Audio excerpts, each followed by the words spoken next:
Whatever you do the holidays, do it together in the Chevy that's right for you. The strong and capable Chevy Silverado, the award-winning Chevy Equinox, or the all-new Chevy Trax.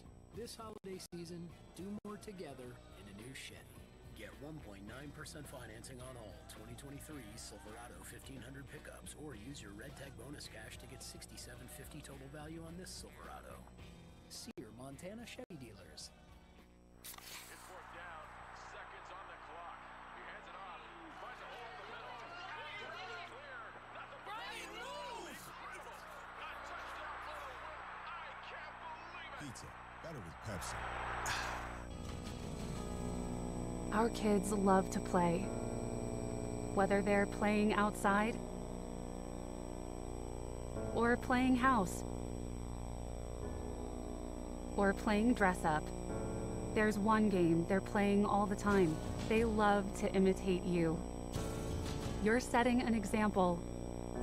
Make sure it's one you can live with, and one she can live a long, healthy life with too. So many flavors of dew. I am thirsty. I must get the dew. Cut! He's hypnotized again! Do the dew.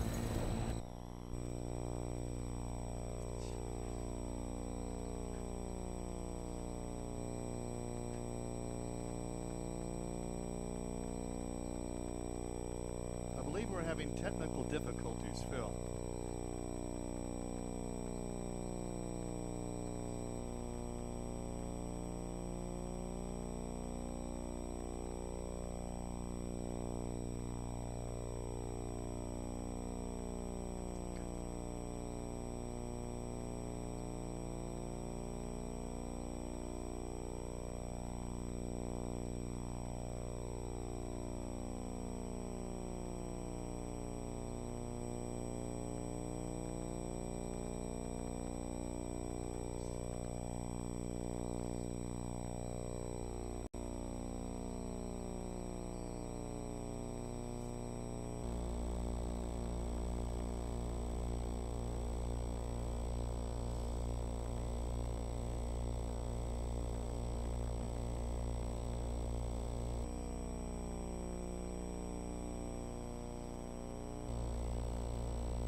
5 yards. Andy Peters, his combined total offense, 3,161. How even do you get? And 31 touchdowns total for him, too. Unbelievable. Peters has turned the ball over more than Palandri has. That's going to be the key in the ballgame, I believe. The turnover margin. Bulldogs are +7 in the turnover margin on the year. The Yokes only +2. And the last time the Bulldogs hosted an NAIA playoff game 29 years ago, back in 1994, when they upset number 2 Glenville State. It's going to go into the end zone, and the College of Idaho will have the football first. They average more than 40 points a game, 10th best in the NAIA.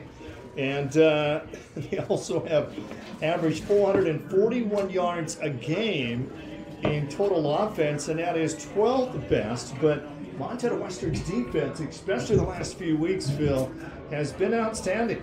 Yeah, their defense has really stepped up down the stretch in the tough schedule. The Bulldogs played all the top teams on the road this year. The defensive line, Tanner Harrell, Reese Arts, both first-team all-conference defensive linemen for the Bulldogs. They're the key to the defense for Western. 3 wide receivers to the right side, and Peters will run, and Peters will go nowhere, stopped right at the line. Tanner Harrell, he calls name right off the bat, the big guy in the middle, number 99 from Shepherd. He is the all-time leading tackles for loss defensive player for the Bulldogs, and he's the key for Western. You can see it there on the replay. Nowhere to go for Peters. It's going to be 2nd down and 9. The last 6 quarters, the Bulldogs have only given up 12 points. Peters will throw on 2nd down, and the pass is complete. Kurtz makes the catch, his 30th reception. Just one player on this College of Idaho team from Montana. That's wide receiver Jace Appleby, a sophomore out of Bozeman. Of course, Bozeman won the state championship last weekend. I announced that game, then I was here on Saturday, and what a thrilling Class A championship as Dillon won over Columbia Falls in overtime. Ruby will come into motion. It's going to be 3rd down and 4. First drive, College of Idaho is going to get a 1st down, pass complete to Kurtz, and he needed 6. He just got 7, so move the chains. Movich with the open field tackle there for the Bulldogs, but you watch here on the replay, good protection up front for Andy Peters. No pocket present, nobody bothering him in the front of the pocket there for Peters, and able to scan the field and find the wide open steps across the field. So it's going to be 1st down and 10 to the 37-yard line. Schofield, leading receiver, will come into motion on our first penalty flag of the game. So this is 2 teams from the Frontier Conference. The Bulldogs of Montana Western won their first outright title in 28 years. And boy, what a tough loss for the College of Idaho. They lost their last game of the season at Southern Oregon, 31-16. And that cost them the Frontier Conference title. Yeah, something to look at here today. College of Idaho 6-0 at home, only 2-2 on the road this year. Only had 4 road games. It's going to be 1st down and 15. And Peters wants to throw over the middle. Passes Kurtz again across midfield and move the chains. His 3rd reception of this game. Well, that was a strike there from Andy Peters. And again, a clean pocket here. You'll see in the replay, a clean pocket for Peters in the backfield, and nice in that 2-deep safety look. That inside post, that's the soft spot of this zone. Inside Bulldogs territory. It's going to be 1st down and 10 from the 48-yard line, and Peters is a perfect 3 for 3. And Kurtz made all 3 catches. And they're going to go with a running play, just their 2nd running play of the game. Hunter Gilbert on the carry, a gain of a couple. College of Idaho, they average 171 yards a game on the ground this season. Well, both teams implement a backfield that's not a bell cow type of backfield. Both use multiple running backs. We'll hear Gilbert, we'll have Alexander for the Yotes while they're on offense here. Both equally explosive out of the backfield. It's going to be 2nd down and 7. They work for the 46. The first drive of the game, round 2 of the 2023 NAIA playoffs. Bulldogs showing blitz. and gonna go deep. Peters, Krebs again makes the catch inside the 10-yard line, down to the 6-yard line. He came in, John Krebs, as their 4th leading receiver, and he's the only one to catch a pass here in the first quarter. Well, blown coverage here. You see Bulldogs bring pressure off the edge on the far side, and Krebs just gets let go by the corner there in this too deep safety look. Just a blown coverage. We had someone playing man, we had some playing zone here, and Peters makes him pay. So Peters is 4 for 4, all 4 receptions to Krebs. It's going to be 1st and goal at the 6-yard line, and they hand it off. Alexander on the carry for a few. Now, Alexander is a transfer from Boise State. Andy Peters is a transfer from Boise State. Alexander trots off the field with his right arm, looks like dangling. He took a pretty good shot in the hole there late. It looks like Brady Mounts comes in and cleans that up. It's a sophomore out of Bozeman. We're going to talk about a lot of Bozeman players here today, and you mentioned the one for College of Idaho. Bulldogs have some Bozeman Hawks as well. It's going to be 2nd and goal at the 400. Gilbert is in as a running back. Gilbert's going to get the call, comes off left tackle, near the goal line, does not get in. Stopped inside the 2-yard line. And how big of a defensive stand is this for the Bulldogs on the very first series of this playoff game? Yeah, if you're the Yotes, you couldn't have drawn up a better first drive here. They got to finish it off with a touchdown if you're Andy Peters and the Yote offense here. Too good of a drive to not score 6. And it's going to be 3rd down and goal from the 2-yard line, and Peters will try to run it in. Will he make the corner? He will, and it's going to be a touchdown. And the College of Idaho scores on their first drive of the game. Wildcat there. That was Schofield, the wide receiver in the backfield. Yeah, you see that, the little Wildcat. He's had some rushing touchdowns here as Schofield as a receiver. And no doubt about it, there's not hiding it there, that he's keeping the ball no matter what. Not even a fake or anything, and he got the edge. So Schofield in on the touchdown. And now for the extra point. DeMont 53 of 54. The kick is up. The kick is good. 7-0. Yotes lead early in the NAIA playoffs.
On the ground, the most yards through the air, the most total offense, and I predict it's going to be a shootout, Phil. Yeah, it's going to be difficult for the defenses to stop both of these offenses today. That was an excellent drive, 9 plays, 75 yards for the College of Idaho. Coach Morawski couldn't have asked for a better setup to begin this second-round playoff game. We're going to have a return from the 3-yard line out across the 25 and near the 30-yard line. And now our first look at the Frontier Conference Offensive Player of the Year, Michael Palandri, the sophomore. He's completed 64% of his passes on the year. He has thrown for 25 touchdowns. He's rushed for 6 touchdowns. Eli Norris, true freshman out of Dillon, another first team All Big Sky Conference, leads the nation, averaging 114 yards a game. And they're going to go on the ground on their first play. And Humphrey, nope, not Humphrey with the carry yet. It's going to be Jake Humphrey with the carry, a gain of just a couple. Yeah, we're going to see Humphrey. We're going to see Curve and Pete Gibson still out for the Bulldogs with the injured arm. It'll be the two-headed monster. Both young, small backs. All backs for both teams are pretty small in stature. Play fake. Palandri. His first pass. Is it caught? It is. And Shipley makes the catch. And I visited with Coach Ryan Norris before the game, and he totally anticipates the College of Idaho to double up on his son, Eli Norris, and a lot of teams have done that this year. Yeah, and good sliding catch there. You can see Palandri took a shot there right as he let it go. Shipley, the deep threat, 22 yards a catch for Dylan Shipley on the year, but shows he can make a catch in traffic and a nice sliding catch for the third and manageable. 3rd down and a yard for the Bulldogs, and they keep it on the ground, and they're going to come up short. No gain on the carry, and the College of Idaho stopped the Bulldogs, throwing it out of their first offensive possession of the game. They score on their first possession, so what a start for the visiting Yotes of the College of Idaho. Yeah, you could, again, we talked about on offense, you couldn't ask for a better start. Couldn't ask for a better start defensively as well. And DeWart is back to punt, and Griffin is back to receive. Here they bring everybody. Nice high spiral kick. And Griffin will call for the fair catch, and the College of Idaho goes for the block. They've got the football back. They lead 7-0.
And they stop the Bulldogs 0-3 on their first possession.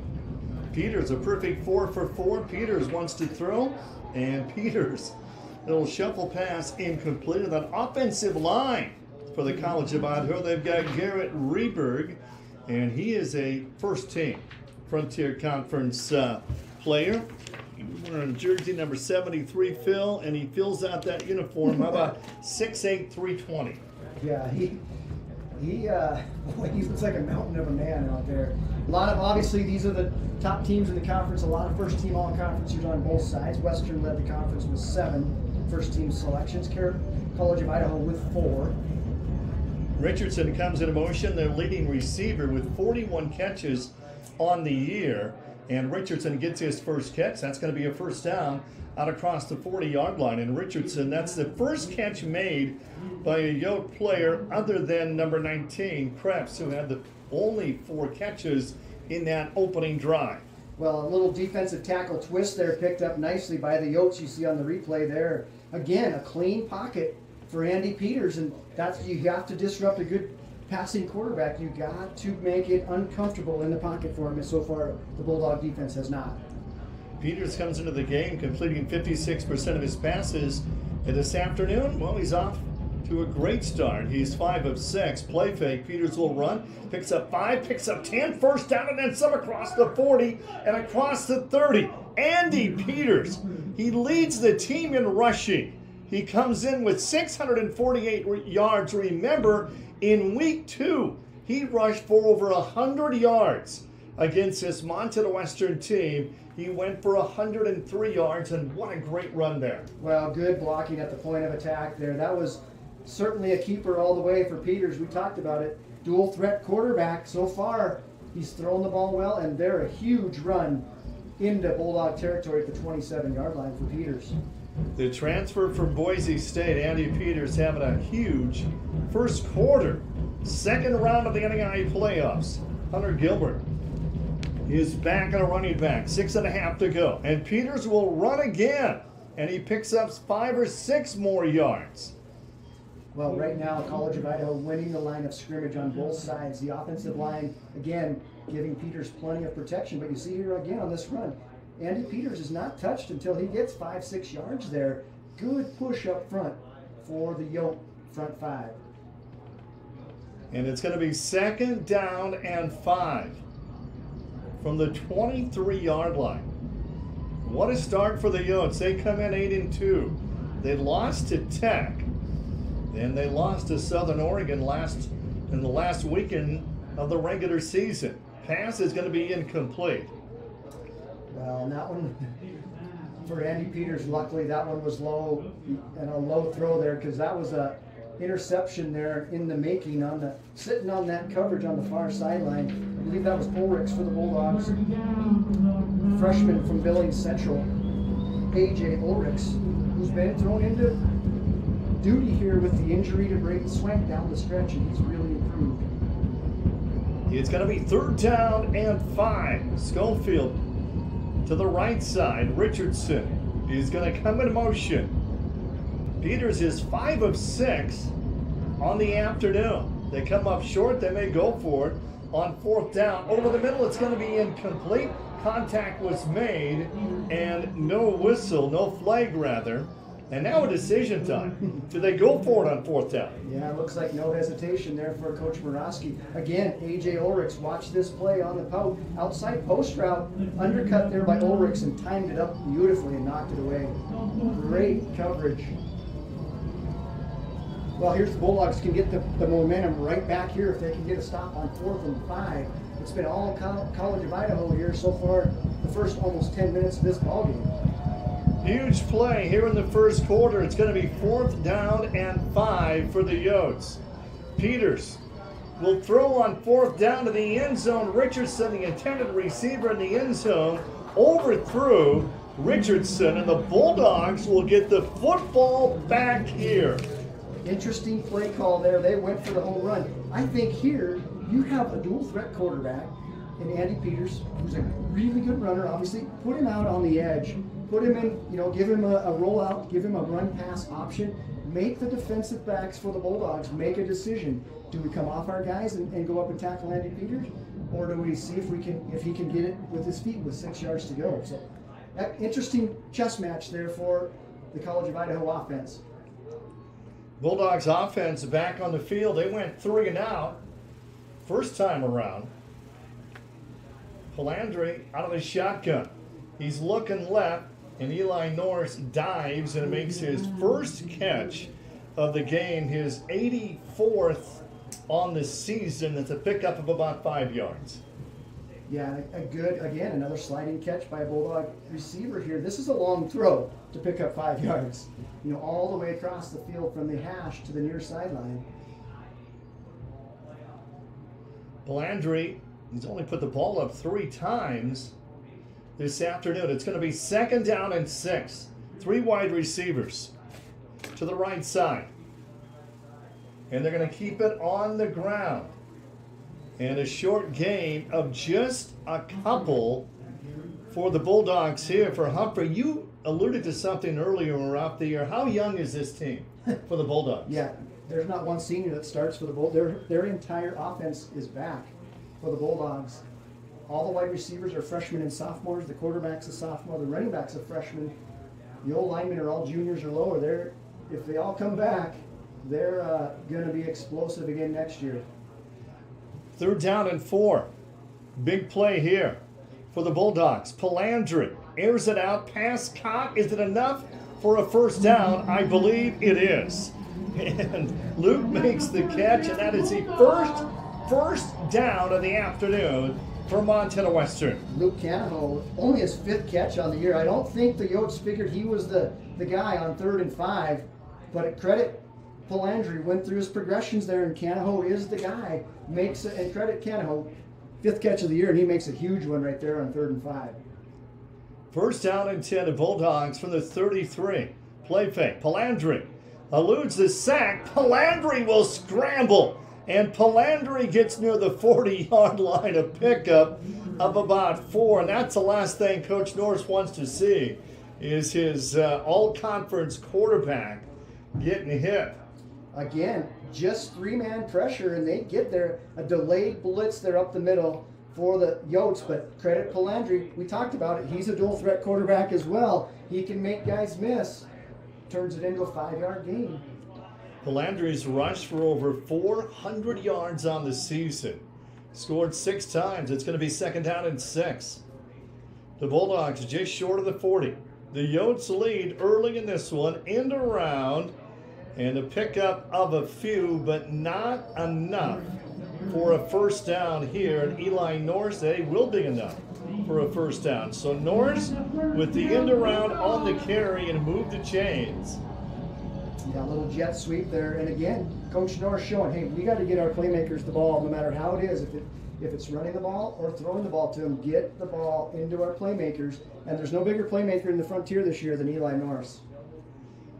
John Kirkley is in at wide receiver, another player from Dillon. They air it out. Pass is caught at the 45-yard line, and Shipley makes the catch, his 30th on the season. Yeah, it looks like, we're obviously into almost December. The turf's not ideal this time of year, right? It's a frozen field. It's had a lot of games on it, and you can see Shipley, he tries to cut up field, and his feet just come out from under him. But a strike there from Palandri. Both QBs look sharp. We do have the Frontier Player of the Year and the second-team all-conference quarterback, the 2 best quarterbacks in the conference, both showing why here so far in this first period. And probably the last game on this football field, as Montana Western getting a new turf field next year. And a running play, a gain of just a couple for Humphrey. Coach Norris will stay with the run, though. He is persistent. Even if it's only getting a couple of yards a crack, he will not abandon the run. He's a believer in it, and it softens them up a little bit if they'll continue to show the run. You have to make the defense honest by doing that. And that's a good hard run there for Humphrey. Only picked up a couple, but strong run inside. The Bulldogs average 182 yards a game on the ground, 466 a game. That is 6th best in the NAIA this season. And it's going to be 2nd down and 8. Palandri flushed out of the pocket. Palandri's in trouble. He'll scramble right. He'll throw on the run wide open. Here's Kirkley. The 15, the 10, the 5. Kirkley into the end zone, but a penalty flag is down. What a run by Kirkley. They're going to get Canaho with a block in the back. They're about the 10-yard line. It's going to be, I believe, it should be a spot of the foul, so it'll be a 1st down for the Bulldogs. But what a run by John Kirkley. He was wide open as well. Look at this on the replay. Palandri, good protection, initial protection there. Palandri does a good job. Look at the pocket presence there. Stepping up, stepping back, rolls to his right, finds a wide open Kirkley in the scramble drill. Well, spin move there by Kirkley, but you can see it right here. Yep, Canaho, easy call there on the block in the back. Negates a long touchdown for Kirkley, but that play was all set up by the ability of Michael Palandri within the pocket. Late here in the first, under a minute to be played, the College of Idaho out on top of the Bulldogs, 7-0. First time in the red zone for the Bulldogs. This is round number 2 of the 2023 NAIA playoffs. Palandri looking left side, airs it out to the end zone, incomplete. Yeah, I couldn't tell if 21 there for the Yotes. Defensive back got a hand on it. That's Arms.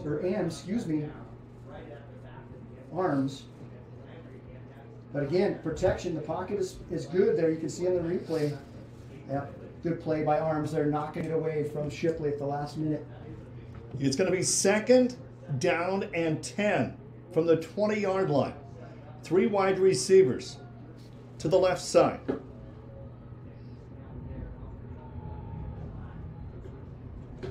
Palandri looking left. Norse makes the catch behind the line of scrimmage, and Norse for a gain of just a couple. So a long 3rd down play is coming up here from Montana Western.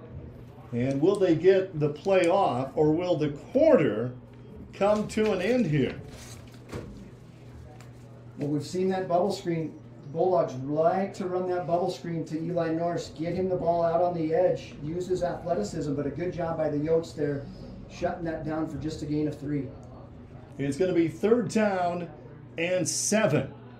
But the quarter comes to an end. The College of Idaho out on top of the Bulldogs at the end of one, 7-0.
We've got a 1-point game.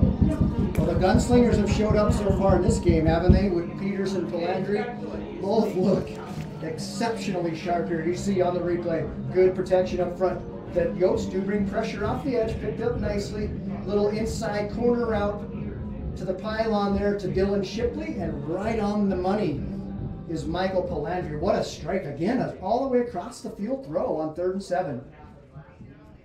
And on for the PAT, the Frontier Conference kicker of the year. Mears, kick is up, kick is good. We've got a tied game here in Dillon. We're all knotted up at 7.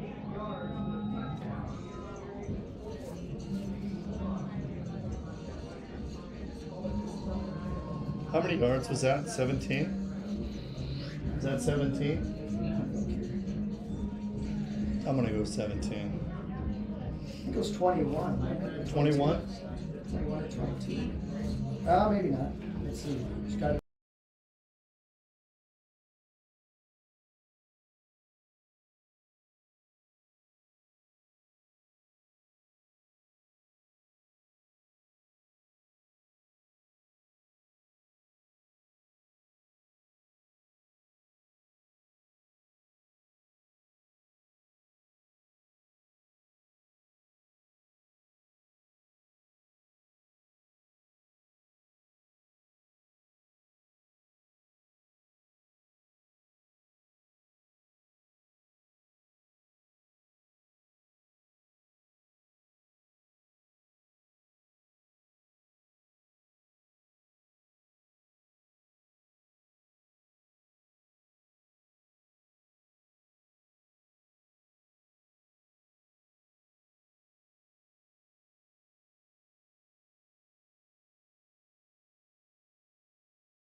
Western of Idaho, Iowa defeated Dordt of Iowa 7-0. So 4 teams have advanced to the quarterfinals, and the winner of this game will be in the Elite Eight as well. We're tied at 7, and the College of Idaho on the return, and a couple of missed tackles out near the 35-yard line.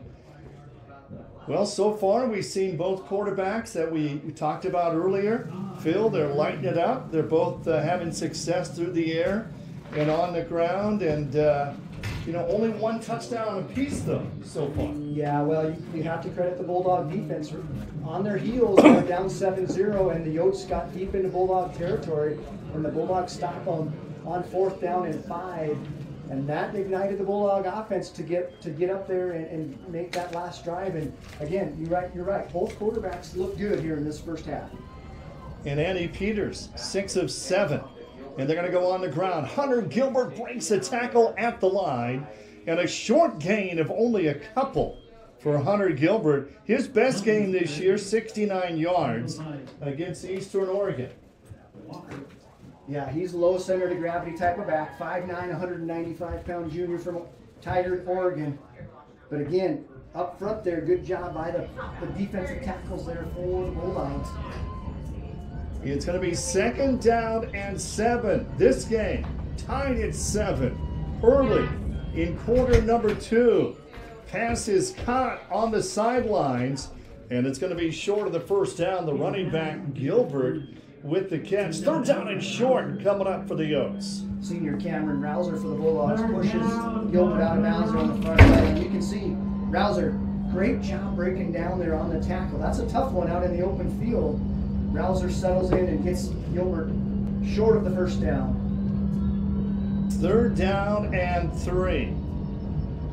And will they follow 6'8", 320-pound lineman Garrett Reberg here?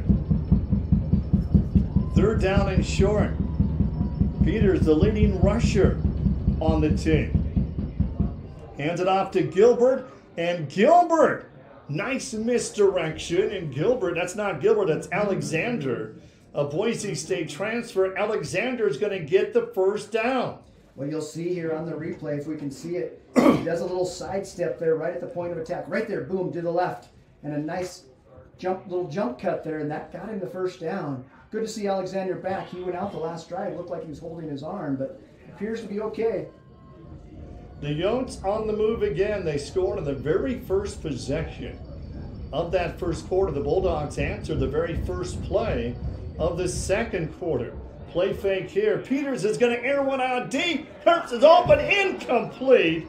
And Krebs had the first 4 catches of the game. That looked like it went right through his arms. Looked like a great throw from the quarterback, Peters. Yeah, if we get a replay here, let's see if we can tell. You're right, I think it went right through the breadbasket.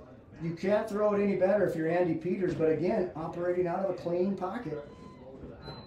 And we can see it. We're going to get a good shot of it here. Yep, right through the arms of Krebs. 2nd down and 10 for the Yotes. 8-2 on the year. They lost to Tech. They lost to Southern Oregon in the final play. They go for the middle. Pass is caught. And that's Appleby out of Bozeman, the only player on the roster from Montana. And that one's coming back. Yeah, unfortunately for Appleby, he was an illegal man in motion. He was going forward at the snap. Got a little bit anxious there. He was doing the shuffle into that motion there and was going forward at the snap. This isn't Canada. Can't do that here in the United States. But again, another great throw from Andy Peters negates that first down into Bulldog territory. 2 very good Frontier Conference teams battling in round number 2 of the NAIA playoffs. It's going to be 2nd down and 15 for the Yotes. Peters 6 of 7, 47 yards and a touchdown. They're going to keep it on the ground. Big hole out near midfield. Hunter Gilbert with his best run of the game. He picks up 17 yards. Well, and yeah, if you're Bulldog defense, you can't give up 2nd down and 15 on the ground. You got to make the Yotes one-dimensional. That's the key of defensive coordinator when you're playing against explosive defenses. You've got to make that offense one-dimensional. Just short of midfield. 1st down and 10 Yotes. 11:41 left. 2nd quarter. Play fake. Peters stays in the pocket. Wide open Appleby. The 20, the 15, the 10. Into the end zone. Touchdown. It covers 52 yards. Peters to Jace Appleby out of Bozeman High School. A great protection up front. Looked like we might have got away with the holding here. We'll see if we can get it on the replay there. Number 50 is coming in late. Yep, definitely a hold there on Amesback. Missed it by the referees, but wide open is Appleby. And an easy touchdown. And on for the PAT, DeMont, 54 of 55 on the season on PATs. And the kick is up, and the kick is good. 14-7. The Yotes are out on top here in Dillon.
Katie Lovett, the volleyball coach at Montana Western. They won the Frontier Conference tournament, 22-6 on the year. They're on their way to the NAIA Nationals in Sioux City, Iowa. First time ever for Montana Western's volleyball team to compete in the Nationals, and congratulations to them. And boy, here in Dillon, the Dillon Beavers won the state championship.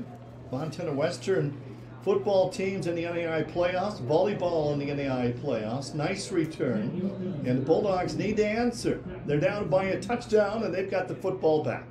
Yeah, Tanoka there with a good hits the hole there. Good true freshman returner. He's had a good year returning the football for the Bulldogs. Not a big guy, but watch, there's no hesitation there from Tanoka, and he takes a big shot there at number 4, it looked like, for the Yotes. Chase Brown with a big hit.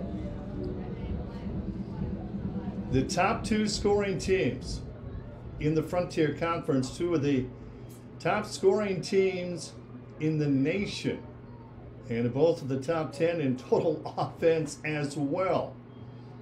Low snap, and penalty flag will stop the play here. You know, I was concerned with Thanksgiving week and no school, but you're in Dillon, Montana, and this place is packed without students. Yeah, they love their sports here in southwest Montana. You look around the fence on the west side of the stadium, it's shoulder to shoulder people all the way around the fence. You look at far sideline, the Yotes, they brought a good contingency from the Boise area too. That's good representation in purple on the far sideline. People recognize good football when they see it, and they come out to watch, no doubt. Big crowd for a big game, and that's going to be a false start against the Bulldogs. First down and 15, and Palandri and Shipley were not on the same page. And I think But a flag? I think number 3 there for the Yotes prevented Shipley from coming back there, defensive back. We don't have a number 3 that's a offensive, or there we go, Brady Frame for the Yotes. Freshman from Meridian. And Brady puts his arm around the official and says, hey, listen. I didn't mean to do that. Pretty easy call from the back judge there. That was holding there from Frame. He's kind of holding that referee like he was Shipley there around the shoulder pad. First time since 1995 that the Bulldogs won the Frontier Conference outright. No ties. Play fit. Pass is caught. Shipley, kind of the same play, and that's going to be a first down for the Bulldogs. Yeah, just pitch and catch there. Frame playing way off. Easy read there for Palandri. Just a little quick out from Shipley on the near sideline. Shipley catches it and goes forward and gets to the sticks. And that's a first down, Bulldogs. Those older offensive starters. He's a sophomore. Yeah, the wide receiving core, it's unbelievable. Freshmen and sophomores across the board. First down and 10, and they keep it on the ground here. Curvin with his first carry. He's been out for a while and back now. DJ Curvin. Curvin averaging 5.8 yards a carry on the season and a gain of about 3. It's going to be second down and 7 for the Bulldogs. They've won their last 8, and they seldom ever lose at home. They're unbeaten this year, 5-0, unbeaten in 2021 and 2019. The last 5 years here at Vigilante Stadium, 23 wins, just 3 losses for Montana Western. Second down and 7. Palandri is 7 of 9, 57 yards and a touchdown through the air, and that's going to be the first timeout taken of the game, and the Bulldogs will take a timeout. The Yotes lead 14-7 with 10:10 left. This is quarter number 2 from Dillon.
That's going to be a loss of about 4. The only game that Montana Western lost all season was in week number 2 on September 9th in Caldwell, Idaho, 37-35, as the Oats beat them on a Hail Mary. So Montana Western has won their last 8. They've won 17 of their last 18. It's going to be 3rd down and 11. Palandry is 7 of 9 through the air on the afternoon. The Yotes lead by a touchdown here. Well, the Yotes have done a good job shutting the run game down for the Bulldogs, making them one-dimensional. Palandry over the middle. Great catch, Shipley, and move the chains. And Shipley went across the middle. You know you're going to get hit, but no defenders there to bring him down right away. No, we talked about Shipley a little bit in the pregame. He's the big play threat, 22 yards a catch on the season, but he's the go-to guy here today. And he's, like you said, a crossing route here and takes the shot. What a laser by Palandry there from the pocket. Both of these defenses, if they don't get if they don't put some pressure on these quarterbacks, it's going to be pitch and catch all day long, both sides. Palandry, 8 of 10 on the afternoon, 64% of the season, 25 touchdowns, just 3 interceptions. And inside College of Idaho territory, nobody in the backfield. Palandry wants to air it out, scrambles right, got to get rid of it, throws on the run, and it's going to be incomplete. It's going to be 2nd down and 10 here. Well, that was a good throw there. That was looked like Jake Humphrey on the near sideline. We'll see if we can tell in the replay. It looked like Palandry, you can see rolling out, he was throwing it away, but actually hits Humphrey. Now, the replay missed it right on the sideline. That would have been a tough catch for Humphrey, but one he probably wishes he had back.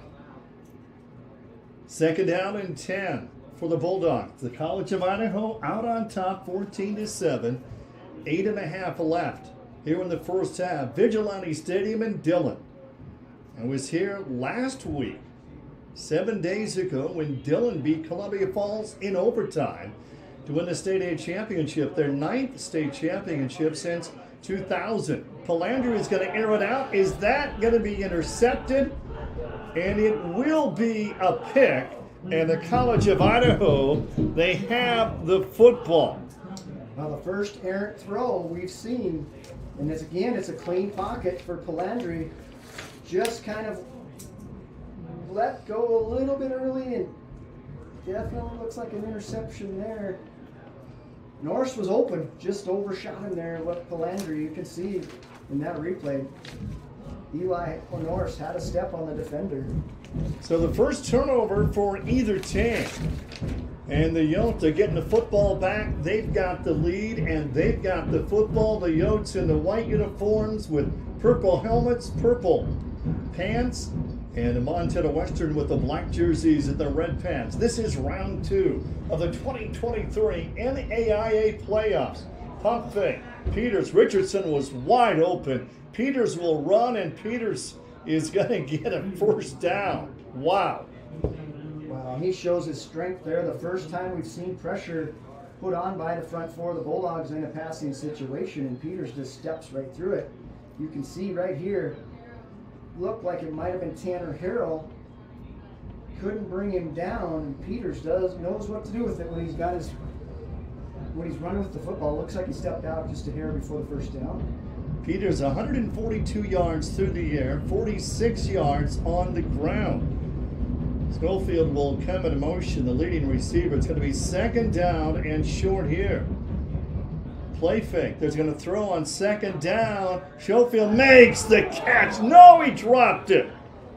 John Schofield, 39 receptions on the season. Another great pass by Peters. Would have been a tough catch there for Schofield, but one he wants back. You can tell he punches the frozen turf. You better be careful as hard as this field is to punch that. But yeah, he had the step and he had the throw. Yep, just like he had it when he hit the ground and popped out. 3rd down and short. And Schofield is in the Wildcat formation. He scored a touchdown out of this in the first quarter. Schofield will run, and Schofield, he dives forward. I think it's going to be short, Phil. I don't think he's got it. Boy, it's close. Looks like this referee on this side is motioning first down. Yep. No measurement even. I thought it was closer than that. But Well, Schofield on his second carry. Enough for the first down. His first carry went for a touchdown. And a first down and 10 for the Yotes. They keep the drive alive. And Peters is back in at quarterback, 6'2", 205-pound junior from Boise, Idaho. Transfer from Boise State. Richardson, the intended receiver. Great coverage and incomplete.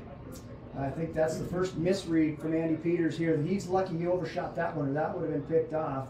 Sitting in the zone, you can see on the replay there is Ulrich on the far sideline. Yep, now that one was on the money. That one was going the other direction. Misread from Andy Peters, first time of the game. It's going to be second down and 10. Under 7 minutes left to be played. Second quarter, second round of the NAIA playoffs. Peters throws on the run. Pass is caught, and that will be a first down, and Ruby makes his first catch. He's a grad, 6 foot, 230-pound player out of Boise. Well, again, the protection you see on the replay here. Bulldogs blitzing, but Mufik stumbles at the snap, and that gave a wide open look there for Peters to Ruby. Peters 8 of 15 on the afternoon, 156 yards. And he's rushed for 46 yards as well. 3 in the backfield here. And they keep it on the ground, and with the carry, Gilbert, and Gilbert goes for just a couple. But again, you have to run the ball, keep the defense honest here if you're both teams.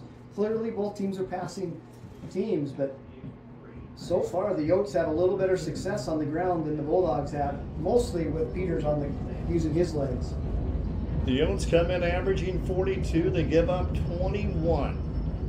They're the 10th leading scoring team in NAIA football, number 1 this season. In the Frontier. Second down and 6 yards short of midfield. Peters looks left, wide open. Pass is caught, move the chains, and that's going to be another first down. Well, defensively, if you're the Bulldogs, again, there's just too much time for Andy Peters. He's standing back there, and he's got 3, 4, or 5 seconds to pick and choose against this. The Bulldogs playing a super soft zone defense. I think it's going to be time here. We see the defensive coordinator, Riley Martell. He's going to have to dial up some blitzes here and put some pressure on Andy Peters. Make him get rid of the football. From the 43-yard line. Fake the handoff to Gilbert. And Peters throws on the run. Incomplete. That should have been picked off. Peters has played good, but he's been lucky 2 or 3 times now that one definitely should have been intercepted. But on the run there, and a good job. Prado steps in front of the receiver there. Wow, massive holding there by number 50 that did not get called on the replay. But Prado, that one he wants back. That one would have been a momentum shifter here in this first half. It's going to be second down and 10. Brock Richardson comes in as their leading receiver. Just 1 catch on the afternoon. He's only been targeted once on the afternoon.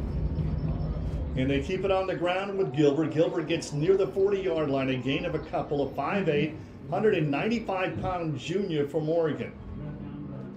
Good job up front there by the Bulldog. Front 4. 4.5 to be played, second quarter. And it's going to be third down and 7. And if they come up short here, well, I think the Yotes just might go for it. Peters is 9 of 17 through the air. Bulldogs tightening up here, showing like a maybe an interior blitz there. We'll see if Smith comes from the middle linebacker. He will not. Peters has 2 wide receivers to the right side. Going to enter it out deep. Got a receiver open near the end zone. Is it a touchdown? Stopped at the 1-yard line. It's Krebs again. And John Krebs is having a huge game. Well, another good throw. We'll see where he comes from. It looks like it's an outside go route. Actually, it comes from the inside there. That's number 9. Richardson, a little inside seam route. How about 1st and goal? And they're going to mark it at the 2-yard line. Will Peters just run it in? Snap back. That's going to be Schofield, the wide receiver on the Wildcat formation. Schofield scored that first touchdown. He did not get in. Schofield's going to be stopped at the 1-yard line here. I think there was a flag on this head linesman down in the bottom near sideline. Yeah, they're picking it up now. Can the Bulldogs make a goal line stand? Down like a touchdown late in the second quarter. Well, That's going to go against Montana Western. Must have been lined up in the neutral zone. You can't move the sticks very far, Phil. Maybe a foot. That was a pretty short penalty. More importantly, it still stays first down. Again, Wildcat formation. Schofield, the wide receiver. For the 4th time this afternoon, Schofield comes off left tackle, easily walks in for his 2nd touchdown of the afternoon. And that was a 2-touchdown game. Well, 3 minutes to go, a little over 3 minutes to go here in this first half. Bulldogs will get it to start the second half. You have to get a touchdown here if you're Coach Norris and this Bulldog offense. Get it 21-14 at the half and get the ball to start the second. A must drive here. DeMott on for the PAT, 55 of 56 on the season. Snap back, hold is down, kick is up, and the kick is good. 21-7, Yotes lead.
Well, just one upset so far in round number 2 of the NAIA playoffs as St. Xavier, 12th seed, defeated Marion of Indiana 31-21.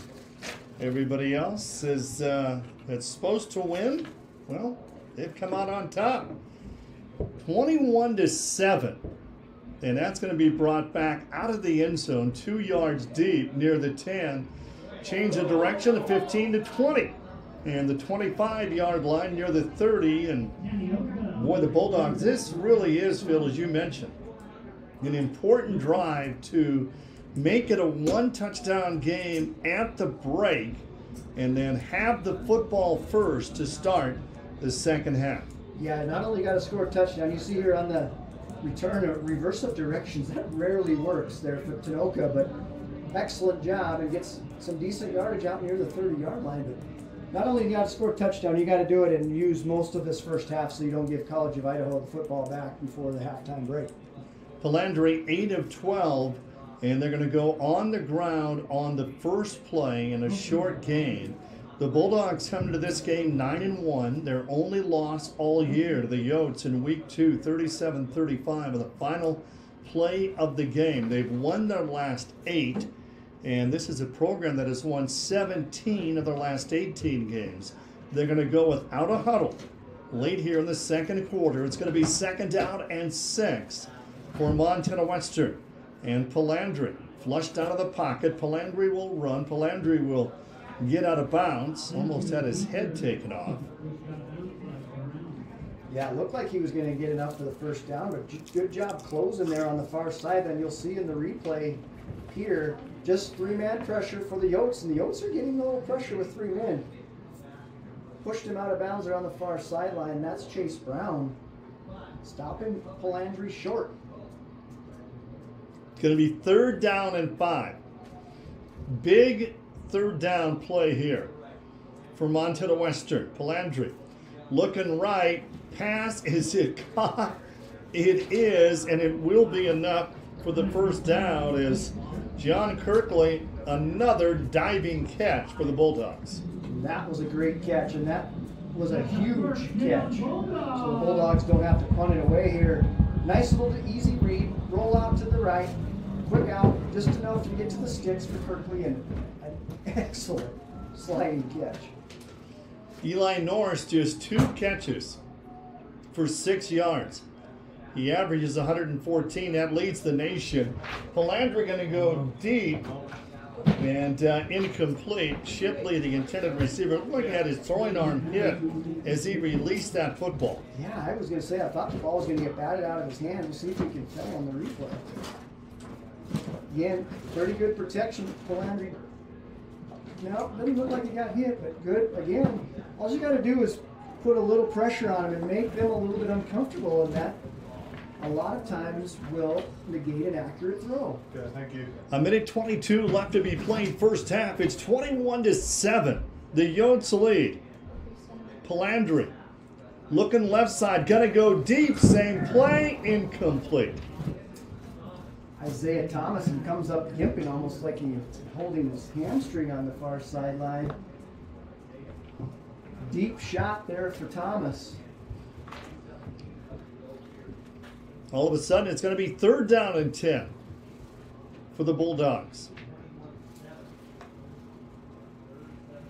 Interesting couple play calls there, taking the big shot from Palandri with 1:17.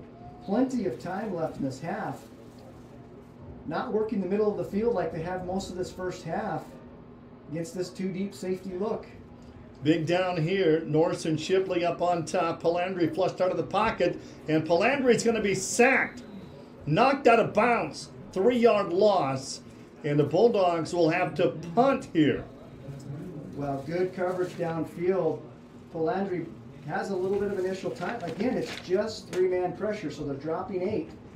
Steps up in the pocket, but nowhere to go. Again, another big play from Chase Brown. And the College of Idaho will take a timeout. Mike Morosky, in his 10th season at the College of Idaho, his 102nd game, 61-40. And coming up at halftime, Phil Willett will visit with Katie Levin in her 5th season, the most productive season as a head volleyball coach. They're 22-6. They won the Frontier Conference Tournament, and they're on their way to Sioux City, Iowa for the NAIA National Tournament, and that's got to be exciting here in Dillon for the volleyball program. Absolutely. Katie's done a phenomenal job here and been getting better and better each year. This year, they've gotten over the top, and again, going to Sioux City, Iowa, unbelievable year for the Lady Bulldogs. Very young squad. I believe there's only 2 seniors. I'll ask Katie for sure, but I believe there's only 2 seniors. So expect them to be equally as strong next year. But she's not thinking about next year, definitely right now. And they send everybody. Spiral kick. Brock Richardson, the wide receiver, on the return for the 23. Great coverage. And no gain at all. And the Yotes up by 2 touchdowns, 21-7. Late in the second, will have the football. What a punt by DeWart there in a much needed time. Put it back there, and great coverage down there for the Bulldogs. See who comes off the bottom of the pile. That's middle linebacker Cameron Rouser down there in special teams making the tackle. 54 seconds, so a lot of time for Andy Peters. They still have 2 timeouts. There's no way Coach Morawski's sitting on this football. Peters has thrown for over 200 yards in the first half. He's 10 of 18. And Peters wants to throw on first down. Airs it out short to the sidelines, and his receiver wisely gets out of bounds to stop the clock. That's the running back, Alexander. Well, good job here. Again, good protection, just 4-man pressure. But watch Alexander break the tackle there of Rouser and step out of bounds and save that timeout. It's going to be 2nd down and 5. The Yotes have not turned it over. Montana Western threw an interception, the only turnover of this playoff game. And Peters, good protection. His receiver's wide open. And in making the catch, Ozana, and that's going to be enough for a first down. Yeah, again, just too much time back there. Bulldog defense will have to make some adjustments here at halftime, and they've got to get some pressure on Andy Peters. They can't sit back and let him pick them apart. There's 4 freshmen in the secondary for the Bulldogs. They can't be asked to sit back there and cover for that long. First down and 10, 40-yard line. Gavin will come into motion. Just 39 seconds left to be played. Here in the second quarter, Peters will run. Peters hit at the line. Peters will dive to the 45-yard line. And the Yotes are going to have to take a timeout, and they will. Clock is stopped with 31 seconds left to be played in the first half. The Yotes lead 21-7. This is just their second time in the NAIA playoffs. They were in the playoffs in 2019.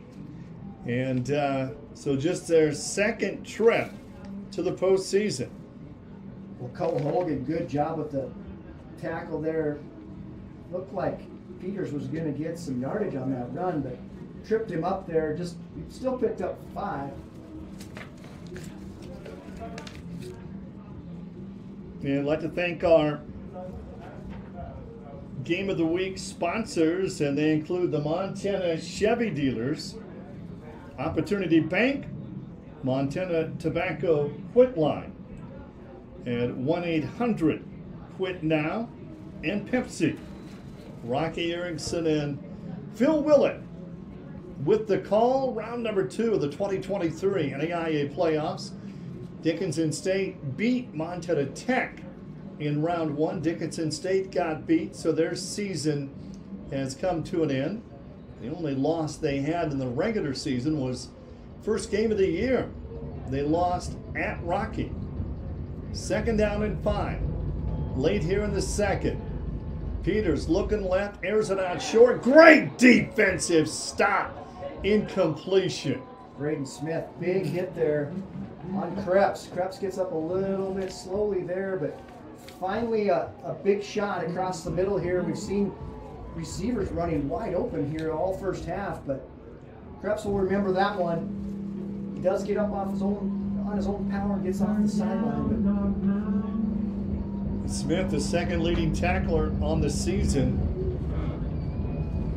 29 seconds. Clock stopped on the incompletion. Peters rolls right over the middle. Pass is caught. And Ozana makes the catch. And now they're out at the 37-yard line. And they're going to huddle up quickly and not blow a timeout. 23 seconds left to be played. Peters will spike it. So 2 timeouts left for the Yotes. 14 seconds left. And it's 21-7 here. Interesting they didn't use one of those 2 timeouts there. They lost a lot of time off that, getting the ball snapped. Looks like maybe the referee's going to change they put 19 on there from the 12. So not as bad as it was before, but boy, Peters took a shot there on that throw, and an accurate throw again from Andy Peters. Schofield, Richardson to the left side from the 38-yard line. 19 ticks to go, and they go to the end zone. To Schofield, makes the catch, touchdown. The Yotes scored late in the second. That was huge, and that covers 37 yards. Well, just got behind the coverage there to Schofield on a post route. No excuse from the safety there. You cannot get beat deep at the end of this half, and just goes over the top there. Romeo Simpson and Prado in on the coverage for the Bulldogs, but you got to stay deeper than the deepest at this situation of the half, and no excuse there for the Bulldogs secondary. Schofield's third touchdown, he ran for 2, and now he caught a touchdown, and the extra point is good. 28-7, and the Yotes are out on top here, and the Montana Western giving up just 19 points a game. The most points that the Bulldogs have given up all season was in that loss in week 2 to the Yotes, 37-35. In the last 3 weeks, they shut out MSU Northern. They won at Carroll, and the Saints only scored 17 in that game. In the last game of the regular season, they held Eastern Oregon to 12 points. So the last 3 games they played coming into this playoff game, the Bulldogs have only given up 29 points in those 3 games. They give up 28 points in the first half here. Yeah, in that Carroll game, they scored all 17 of those in the first half. They shut them out in the second half. Carroll was up 17-14 in half, and Bulldogs ran away with it the second half. They're going to need a second half even better here in this ball game, because they're down 3 scores. Bulldogs will get the football to start the second half, but they're going to have to play a near perfect final 30 minutes to have a shot here. The Bulldogs have dug themselves a hole, no question about it. I'd like to thank our Frontier Conference corporate sponsors for their continued support. Logan Health, Cooper Tire, Tirerama, D.A. Davidson, Hotel, McDonald's, Northwestern Energy, Pepsi, and First Interstate Bank. And look for the Bulldogs to just take a knee here, and it will be halftime. 28-7, our halftime score. At the end of 1, it was 7-0. And the College of Idaho scored 3 times in the second. They lead big at the break.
NAIA, I'm so used to saying Frontier. NAIA playoffs. College of Idaho Yotes up 28-7 over the hometown Montana Western Bulldogs here in that first half, and Andy Peters with a tremendous first half for the Yotes. here at halftime, we have head women's volleyball coach for the Montana Western, Katie Lovett, and about ready to hit the road here for the national tournament. 22-6 on the season. Yep. Tremendous season. Ran through the Frontier Conference tournament 3-0. Win the first round of the NAIA national tournament at, well, I'm gonna just call them SAGU because I can't say the whole, down in Texas. A 3-0 sweep there.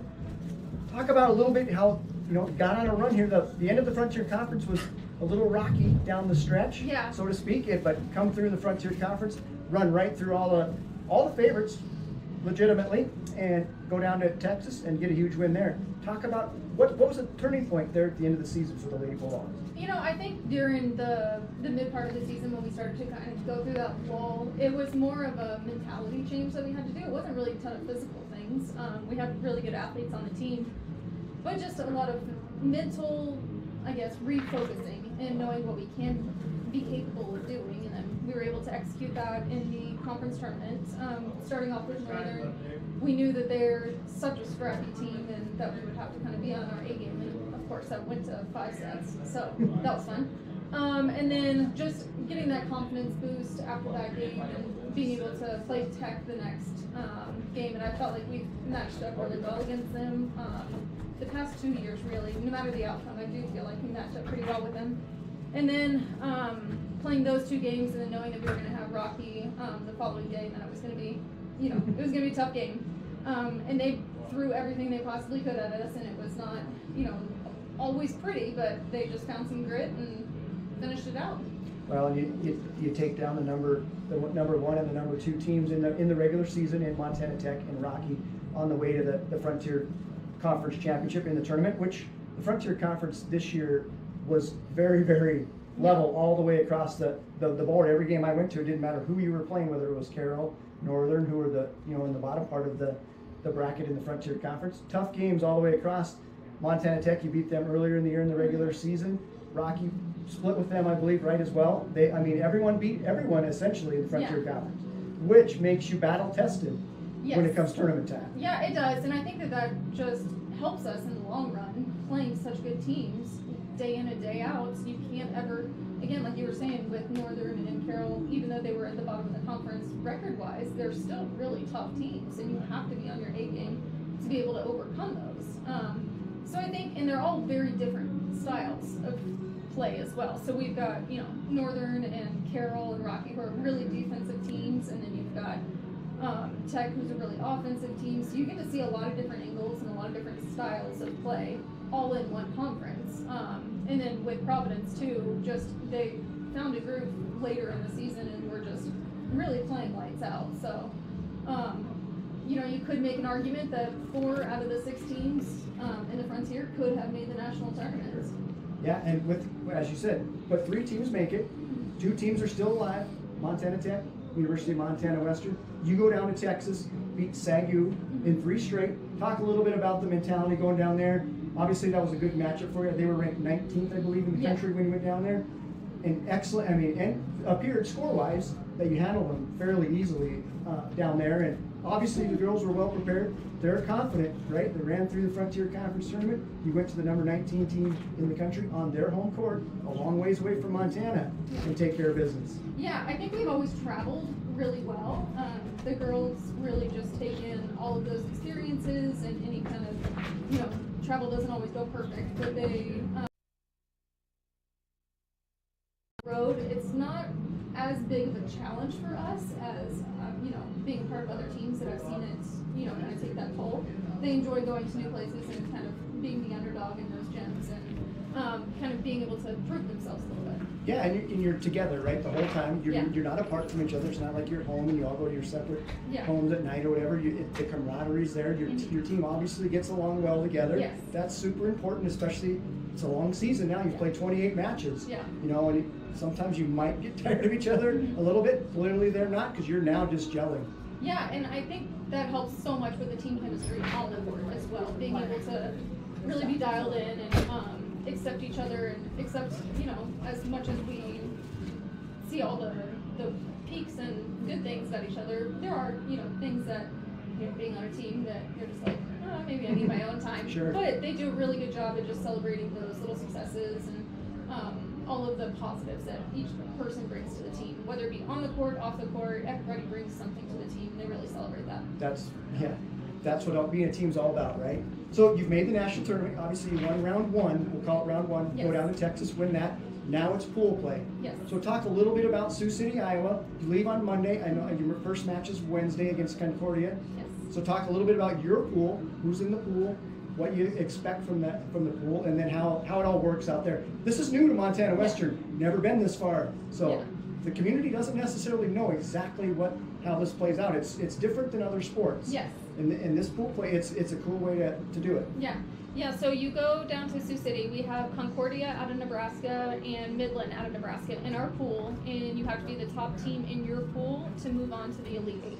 And once you get to the Elite Eight, it's single elimination. So if you win 2 games, you're pretty much in. If you split within your pool, it could come down to a tiebreaker, so it just kind of depends on those things.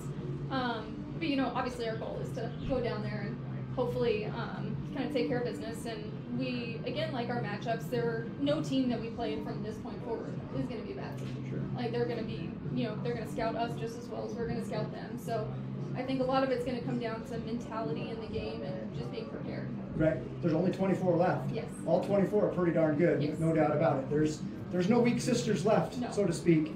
So if you win the first one, that kind of puts you in the driver's seat a little bit, right? You have a little bit to play with. Talk about if you all go 1-1 in this pool play, is it most points scored, or how do they do the tiebreakers? Tiebreakers go into a 1 set to 25, and that's Okay. it. Okay. So it would be after pool play was completely over on that Friday, because we have the first 2 games, and then Concordia and Midland play each other on Friday, and then it would be that 1 set match to determine who goes on.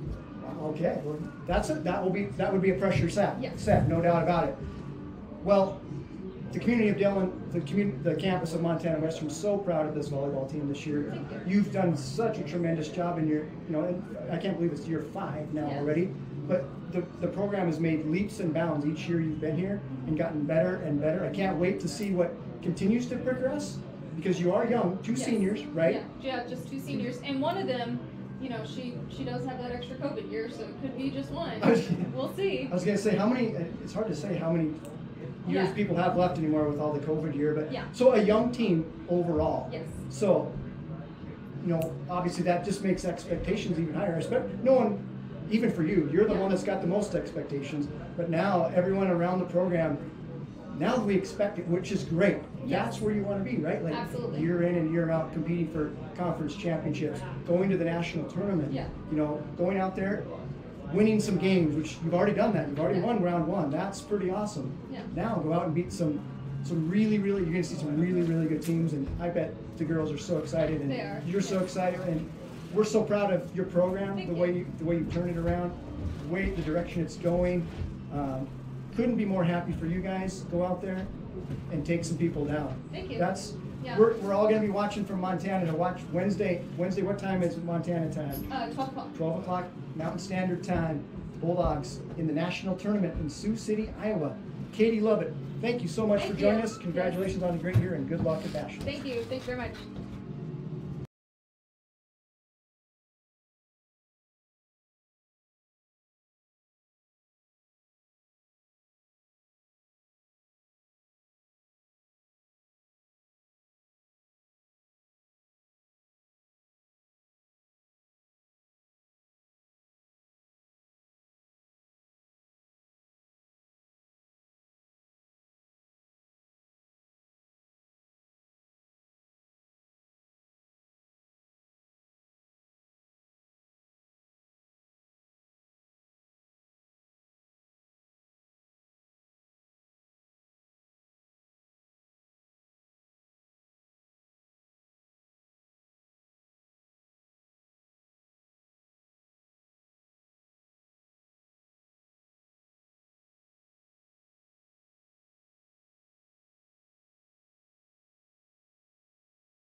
that in the entire first half. The last drive was no exception. The long touchdown home run to Schofield to really put a huge hole for the Bulldogs to come out of here in the second half. They do get the football. They have to go down and score and get this, a 28-14 point game to have a chance. Really, it has to be, everything has to go right in the second half for the Bulldogs. Let's go over our Mountain Dew do-overs from the first half of this NAIA playoff game here at Vigilante Stadium in Dillon. And on the run is Schofield on the Wildcat. And the wide receiver Schofield, he scored 2 touchdowns in the first half, carrying the football, and he has a touchdown reception. So 3 in the first half. That's Appleby with the catch from Bozeman, Montana for the Yotes. Again, wide open over the middle, and Peters. That was almost intercepted there in that first half. Peters 14 of 24, 282 yards. Palandri, the Frontier Conference Player of the Year, with a touchdown to Shipley, the only touchdown in the first half for the Bulldogs, as it was all Andy Peters and the Yotes of the College of Idaho. And look how he just easily floats that one in the air. Appleby makes the catch, and Appleby, a former Bozeman Hawk, into the end zone on a touchdown. I don't think the receiver should be that wide open. And here comes Schofield again. That was his second rushing touchdown of the first half for Schofield. Well, the common theme there, you see all those throws from Andy Peters, is the clean pocket in front of him. There's just no garbage in front of him, so to speak, to make him uncomfortable. Bulldogs had a nice return on a kickoff return here. Yeah, Tanoka reverses his field, which normally is the cardinal sin in kickoff returning, but gets down near the 30-yard line for the Bulldogs. 373 yards of offense in that first half. Peters in the pocket here, and going to go deep. Schofield, his 3rd touchdown of the first half, 2 on the ground and 1 through the air for their leading receiver. The Bulldogs just 95 yards of offense, just 1 touchdown. They've got their work to do in the second half. Well, absolutely. The good thing is, really there's not a good thing when you're down 28-7. The only saving grace, you have the Frontier Player of the Year on your side in Michael Palandri. He's going to have to throw it pretty much every down here. It's going to, you got to pick up the tempo. You're on offense. The defense hasn't gotten any 3 and outs. College of Idaho didn't punt once the first half. They got stopped on. They got stopped on 4th and 5 at the 20-yard line there towards the end of the first quarter. Not 1 punt for College of Idaho in this first half. The Bulldogs sat back in 4-man pressure the entire first half. That didn't work. They got to bring some pressure in the second half and make him uncomfortable in the pocket. 28-7 at the break.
Norris visited with his team about at halftime, down 21 at the break. Well, he's a pretty calm coach. Sometimes you say, oh, going to go light them up, at the halftime, get them pumped up or motivated. That's really not Coach Norris's MO, not his style. I think his first thought is, let's go in this first drive. We have to get a touchdown. Get it 28-14. It's a manageable game. One drive at a time. Go score a touchdown. You can't get all 21 points back right away. Go get a touchdown. Get a stop on defense. He realizes he has the player of the year at quarterback on his side, and he's got explosive playmakers on the perimeter. They haven't had the chance to do that. They've taken away Eli Norris in the first half. I think he had 2 catches for 6 yards or something. They've completely taken him out of the game so far. But he's calm. He's collected. His team plays that way too. They're not going to panic. The Bulldogs get to football first to start this second half. Be back with the third right after this.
Today, Luke Holmes, 24 years old.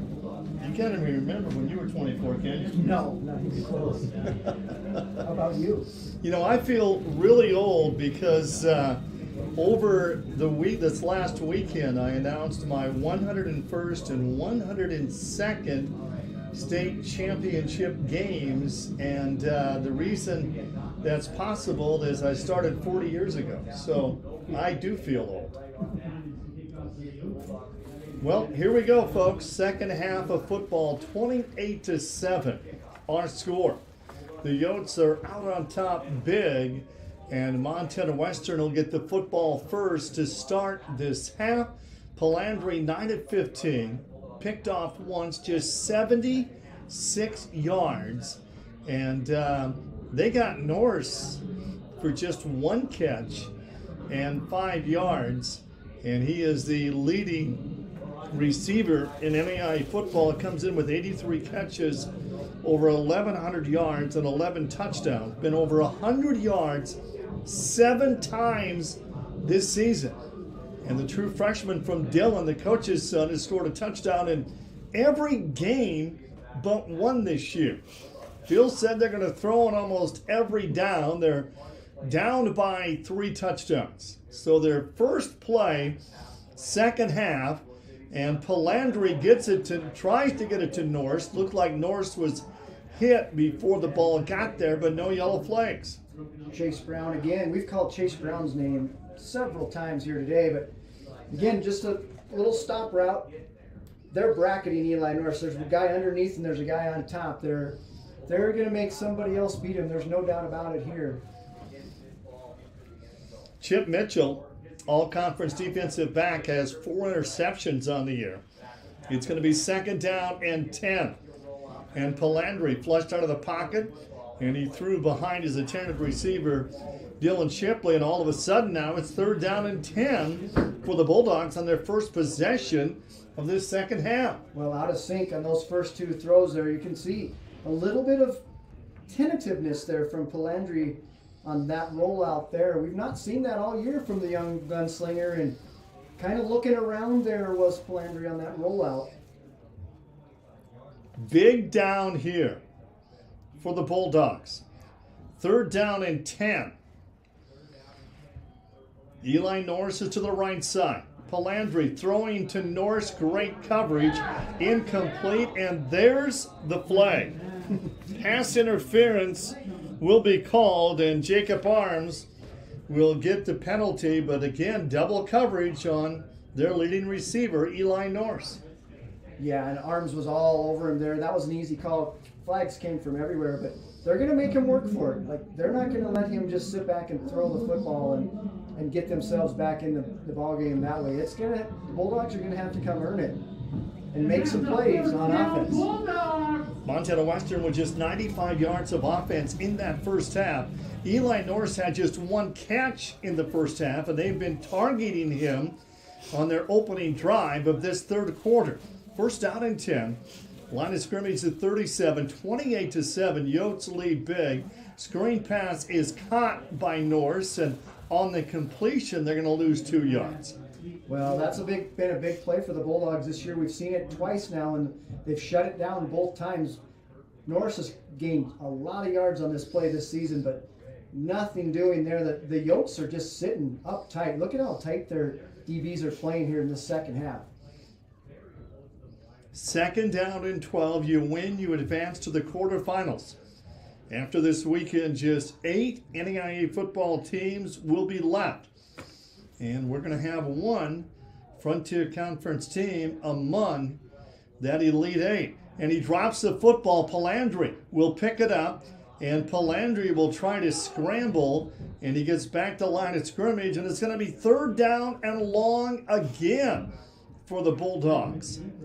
Yeah, Palandri just looking up here before he caught that snap, but just a bit low. But that's Palandri's responsibility to get the snap first before you try to read coverages.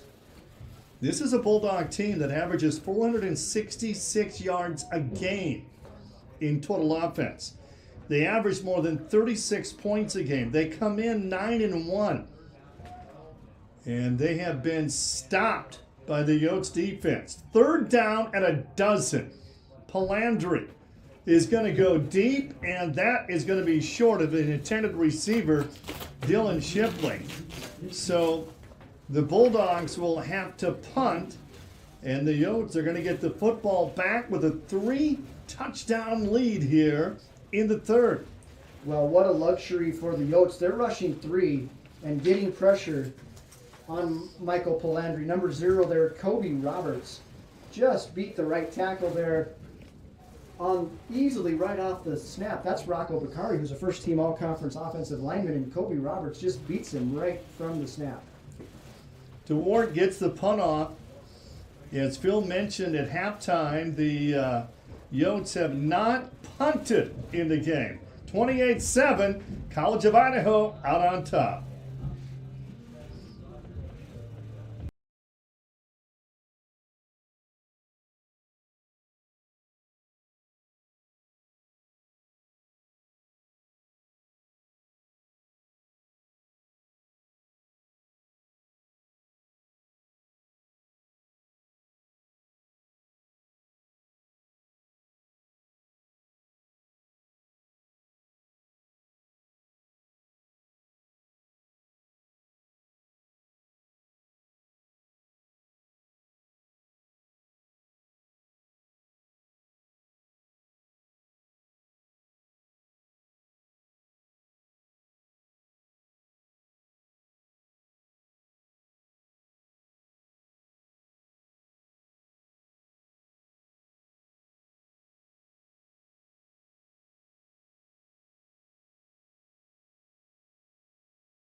Well, the Bulldogs need a stop. First offensive possession, second half for the Yotes. And they're going to keep it on the ground on Hunter Gilbert for a couple. We've got another birthday, Phil, as the young lady from Malta who runs the live stream and works for the University of Montana Athletic Department. Brett Wiebe is 21 years old, former homecoming queen, Malta High School.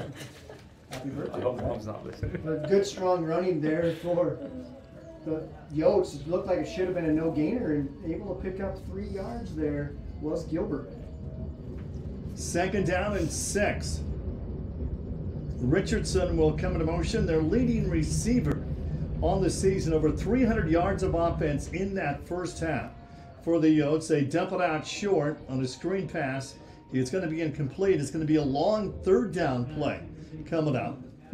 Well, that was not a good throw. Peters, that's one of those ones that's such an easy throw. You just try to guide it over there and you end up short-arming it. And I think that could have been first down yardage there for Gilbert had Peters put it out there in front of him. Peters in that first half threw for 282. He ran for 50. Alexander will come into motion. It's going to be third down and 6 for the Yotes. Will the Bulldogs force them to punt for the first time today? Peters over the middle, pass caught. Richardson move the chains. Another first down out near midfield. And the Yotes look almost unstoppable this afternoon. Well, they're just guys wide open everywhere. Again, no pressure, nobody in front of Peters there in the pocket. Easy pitch and catch there to Richardson. First down and 10. Richardson comes into the game with 41 catches. Their leading receiver, Gilbert, takes a hit, spins out of 1 tackle and no gain on the play. Only twice all year, the Bulldogs gave up 30 or more points in a game this season.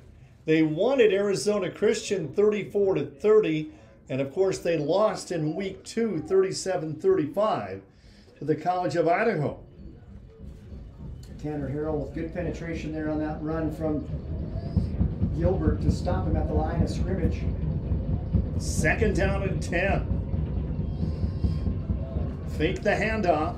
Peters airs it out, and it's going to be incomplete. How about the offensive line?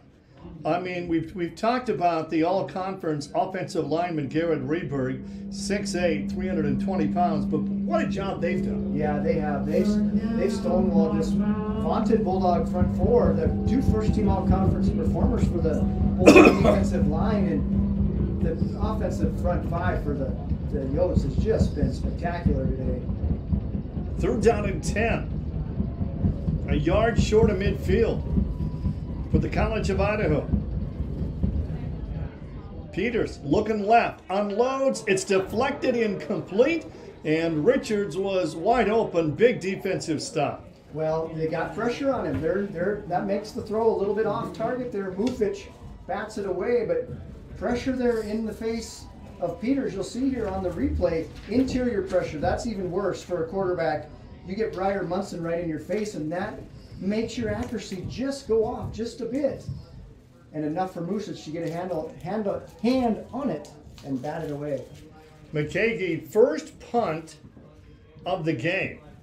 And Montana Western on the return, out across the 30. Nice return, the 40. It's Eli Norris. Norris midfield. Norris inside the 30. That's going to be a punt return for a touchdown for Eli Norris, the Dillon hero. Oh my, how big was that? I was about to say, when they punted it off, it was a low spinning punt and it's returnable, and you have the dangerous Norris back there, and he hits a home run, and just like that, the Bulldogs are right in. You see this replay here.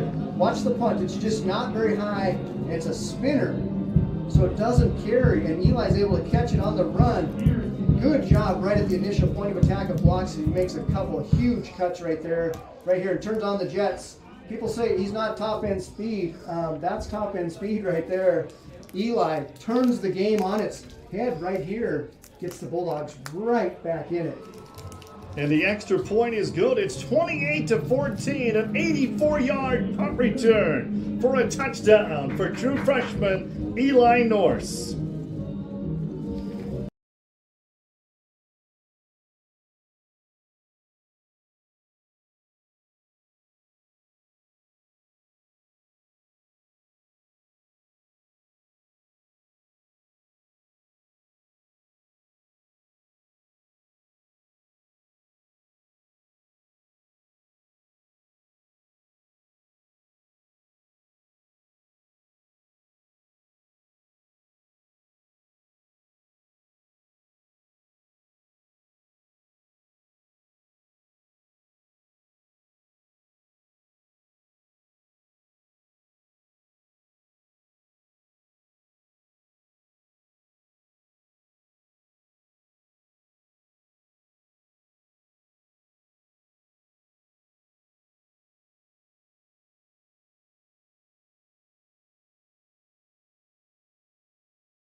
Cobb, 31 yards a kick return this year for Cobb. And they go on a reverse. Schofield, he's got 3 touchdowns in the day. He fumbles the football, and the Bulldogs have it. The Bulldogs have it on the turnover. Simpson with the ball. Unbelievable turn of events. Well, right into his hands. I didn't see who stripped it. Simpson caught it out of the air. The strip just popped it. I thought Simpson was going to go the distance right at the goats there and making the tackle. We'll see it on the replay. The play is set up nicely for Schofield here. He's got room on the edge, but he's got the ball away from his body there. And number 97 for the Bulldogs, that's redshirt freshman Cody Colvin from Pocatello, Idaho, stripping it out of the arms of Schofield. First down and 10. How about this field position to start the drive from the Oats 33? Low snap, and they come on to Carey and Humphrey out to the 30-yard line, a gain of about 4. Croto with a nice tackle there. It looked like Humphrey was going to sidestep that in and maybe get some big yards on that, but a strong tackle there from Croto in the hole. Kind of how Coach Ryan Norris wrote it up, right? Have your son score on a punt return for a touchdown, then force a turnover. Yeah, but their next play. Bulldogs have to score 7 here. You can't settle for a field goal opportunity with the opportunity for the give it to him right away back to the offense. Second down and 6. Palandri flushed out of the pocket. Palandri's got room to run. And Palandri brought down near the 25-yard line. They have him marked just short of the first down. I will credit College of Idaho. Their defensive backs tackle really well in the open field. That looked like Palandri was going to get plenty for a first down, and good job of filling it in there and making the tackle. And the defensive backs have done an outstanding job on coverage against the Bulldogs, and that's going to be a penalty against the College of Idaho. Yeah, face mask in there on that run. You see here, Palandri has some time. Again, the coverage is good for College of Idaho. Again, but Tuxon, he's a runner now. Look at, he's got the ball in his hand, but that's a good, strong tackle there from the Yotes. That's Chip Mitchell. First down and 10. And the line of scrimmage now, the 15-yard line. Palandri is going to run all the way, and Palandri with a nice cut. Palandri at the 10. And Michael Palandri just inside the 10-yard line on that quarterback keep. We don't see the design quarter. We saw it a lot when John Jund was the quarterback here. The design quarterback run. We don't see it much with Palandri. We're seeing it now. It's playoff time. Everything's available in the playbook. Pick up a 5 on first down. 28-14. Yotes lead. 8:50 left. It was 7-0. End of one. College of Idaho. They led big 28-7 at the break. And the Bulldogs trying to score for the second time here in this third quarter. Humphrey is back with Palandri. Hand up. Humphrey, the 10. Humphrey gets loose. The 5. Into the end zone. Touchdown, but a flag is down. And you're going to wipe off that 10-yard touchdown run. It's going to be a holding call against the Bulldogs. No penalty. The touchdown stands. We got a 1-touchdown game. Oh my. They called an illegal chop block on Yotes, which you can't go low on a lineman if he's trying to block you. Well, that flag was right. That's normally 99 out of 100 times. That's a holding penalty. That's a good call there. You can't take on that block and go low on the perimeter. Jake Humphrey, his 6th touchdown of the season, and none bigger than that. And how big is this John Mears extra point to make this a 7-point game? What a turn of events. What a comeback for Montana Western. This is the second round of the NAIA playoffs. I believe it's the last game to be decided today. High snap. The ball is put down. It's good. Oh, my. Moofich. How often do you see a linebacker as your holder? You can see why he is now. That was a great job. We got a 1-touchdown game.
On the screen, and a gain of about 7, and here comes the flag.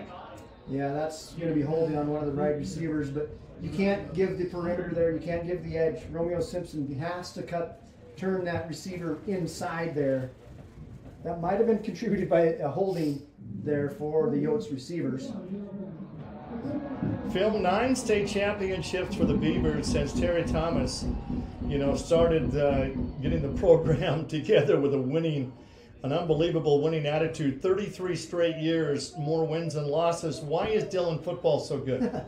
They start them young here. It's the flag football league that starts when they're 4 or 5 years old. There's 400 kids in that. Almost every boy in the whole school from kindergarten up is playing football from when they were 5 years old on, and they want to be Beavers when they grow up, right? That you look at the high school kids, and they're your heroes. And Gilbert with the carry, and so many of those, Dillon high school players are playing the Frontier Conference or beyond, and several of the key players on this Montana Western team are from Dillon. Yeah, Reese Arts there, nice job down the line of scrimmage, scraping down the line there. The first team all-conference defensive lineman. No gain there for Hunter Gilbert.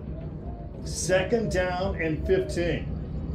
The Yotes have punted once, and it cost them, as Eli Norris brought it back 84 yards on a punt return for a touchdown. And Peters to Richardson, And the catch is made, and it's a gain of 10, but it's going to be short of the first down. That's not Richardson, that's Kurtz. Kurtz had the first 4 receptions of this game in that first quarter. Well, good pressure there inside. Brandon Ames back, but a nice strong throw into that pressure from Peters. It's a manageable third down here for the Yotes. Over 30 passing attempts on the afternoon for Andy Peters. Big down here for both teams. Momentum has shifted in favor of the Bulldogs. It's third down and 4, just short of midfield. And Peters over the middle. Oh, batted away. What a huge defensive play. And Brady Mounts. Unbelievable. Yeah, Bozeman product there for another Bozeman Hawk, Brady Mounts. Good job going over the top of the receiver without making contact. You'll see it here on the replay. It's an accurate throw from Peters, but Mounts goes right over the top and doesn't touch Schofield and bats it away. Will they punt to Eli Norris? And I would think if I'm Coach Morosky, I say punt that thing straight out of bounds. Nice high spiral kick. Eli Norris will call for the fair catch. It's his second punt of the afternoon for the College of Idaho Yotes. 5:17 left to be played. This is quarter number 3, 28-21. The College of Idaho out on top here.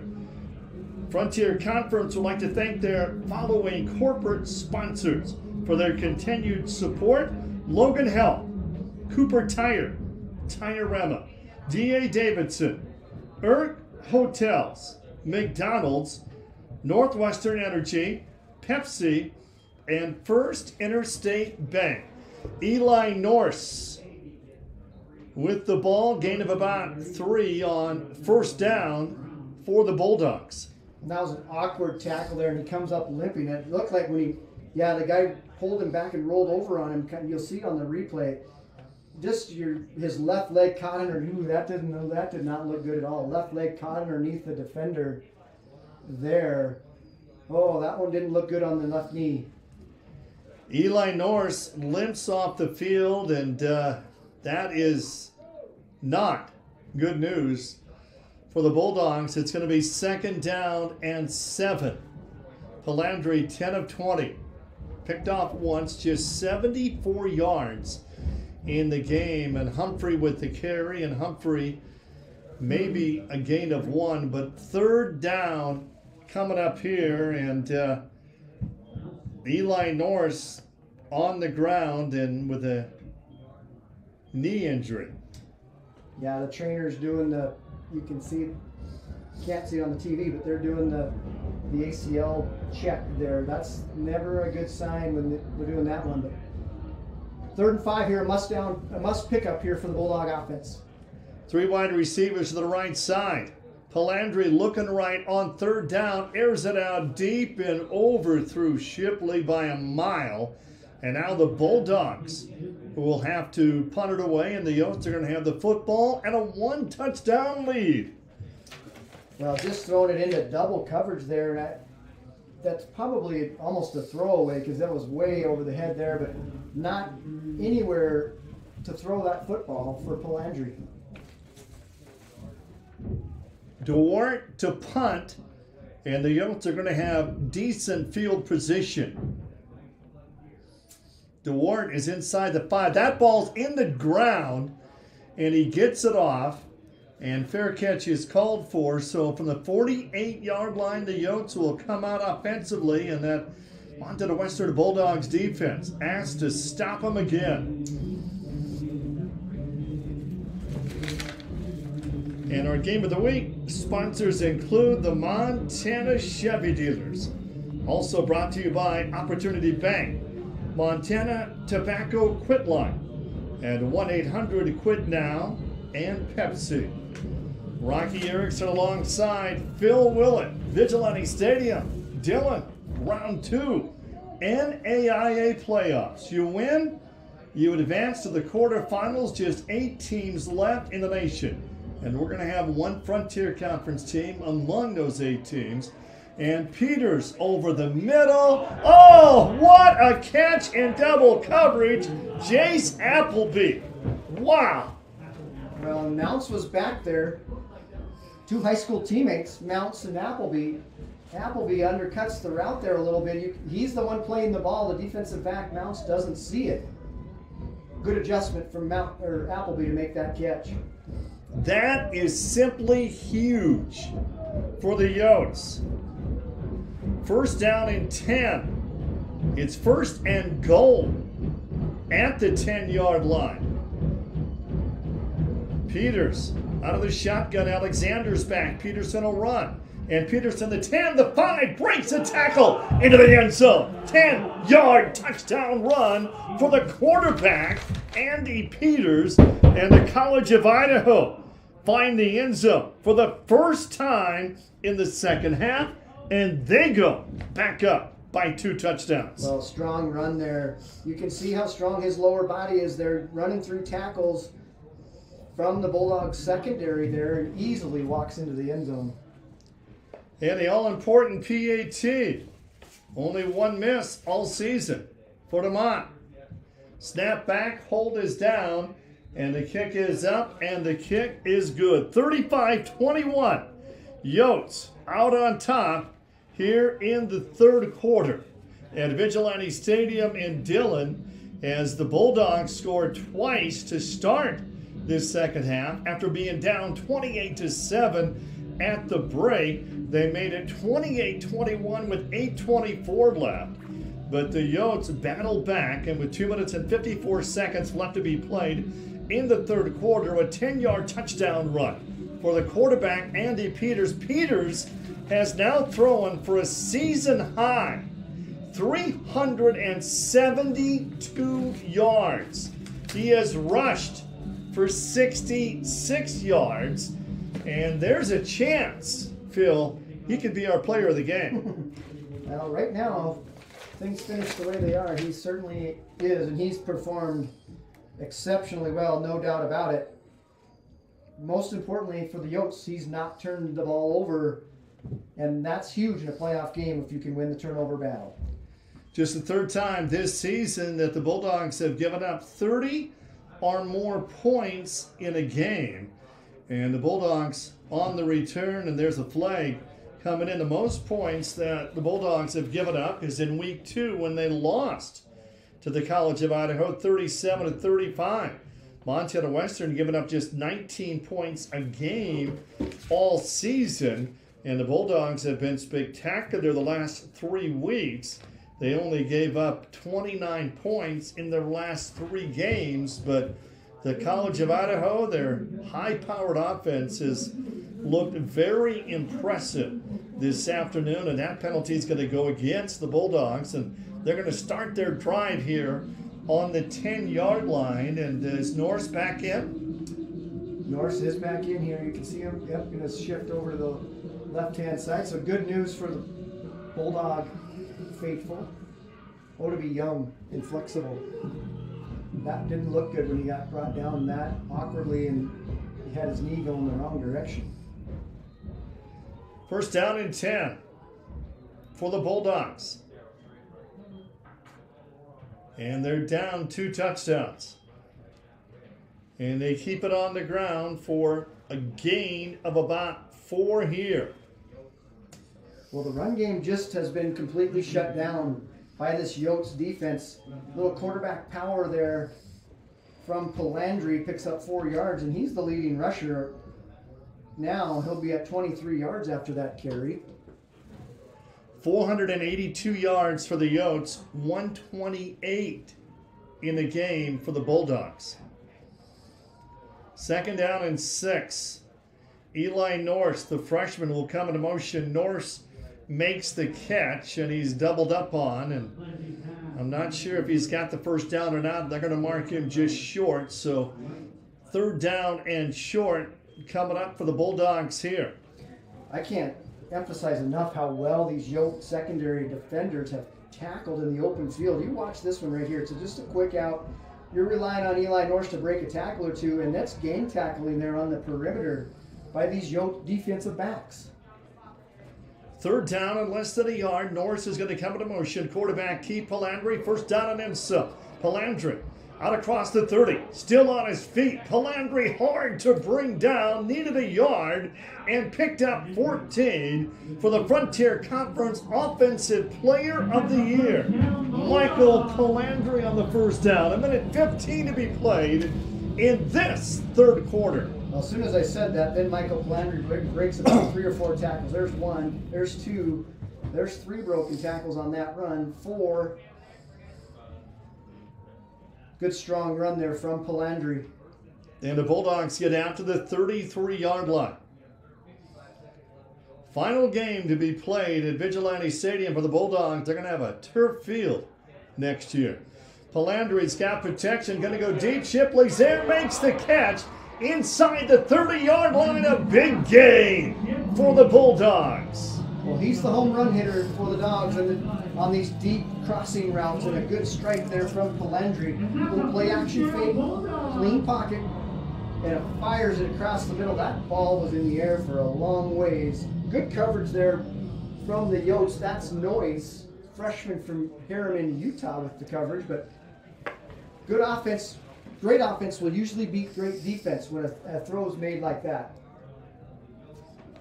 A lot of action here in this third quarter of play. First down and 10 for the Bulldogs. And now an official timeout, and that's going to be a College of Idaho. No, the third quarter has come to an end. 35-21, our score, Yotes lead.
Quarters of playoff football here at Vigilante Stadium. In Dillon, 35-21. The Yotes lead, but the Bulldogs are threatening. It's going to be first down and 10 from the 28-yard line. Shipley will come into motion. Palandri wants to throw on first down. Palandri's going down, and that is a costly sack. That is huge. Yeah, that's a big loss there. He rolled right back into where the pressure was coming from. One of the few times we've seen College of Idaho with a blitz this time, and they get home easily there on Palandri. Number 34 with the sack. That's Awamazu, Matthew Awamazu.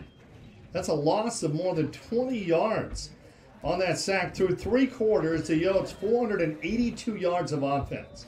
The Bulldogs 183. Big difference there. First down and 27. And they're going to run. Humphrey picks up 5, 10, 15, 20. He's gone into the end zone. Jake Humphrey from 43 yards out, and no flags. The Bulldogs have answered again. Well, they caught him napping. 2nd and 27. don't often see the run there. Great call from Coach Norris, a little trap. Good job pulling and leading in the hole there, and a nice little cut from Humphrey, and he's gone off to the races. 43 yards later, it's another one-score game. That was simply huge for Montana Western. And on for the PAT, John Mears. Kick is up, and the kick is good. 35-28, we got a game.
The Bulldogs have come within a touchdown, 35-28. A high-scoring playoff game here in Dillon. Kind of what we expected, Phil, when you got the top two offenses in the Frontier Conference, two of the top 10 in the nation. Yeah, we expected a lot of big plays and fireworks in this game. We're certainly getting it here. It just took a while for the Bulldogs to get those explosive plays, and they've come aplenty here in the second half. The defense needs to get a stop if you're the Bulldogs. Andy Peters just needs to do more of the same, continue to work the offense. And the kick taken from about the 5-yard line by Caden Cobb, all-conference kick returner, and that high-powered Yotes offense is back on the field. 372 yards through the air for Peters. That is his best passing game this season. He went for 354 yards against Tech, and when these two teams met in week number 2, he was 23 of 39, 335 yards, and 2 touchdowns. So just the third time all year, Peters has thrown for more than 300, and he needs 28 yards to have a 400-yard passing game. So first down and 10.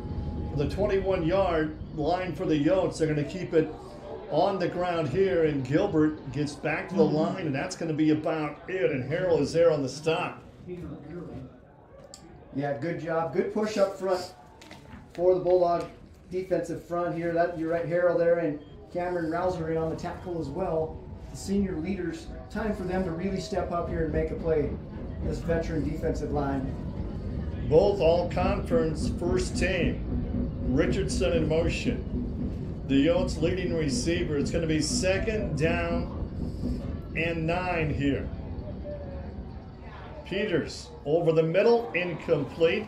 Kurtz has been his intended receiver, and he was targeted on that play. He's got 5 receptions for 81 yards in a game, and now it's going to be third down and 9. Only twice today have the Yotes punted the football. They did not punt in the entire first half. Well, you see on that replay there, when you get fresh pressure in the face of the quarterback, Peters doesn't step into the throw, and it's an inaccurate throw. You just get right in their face. You don't even have to hit him.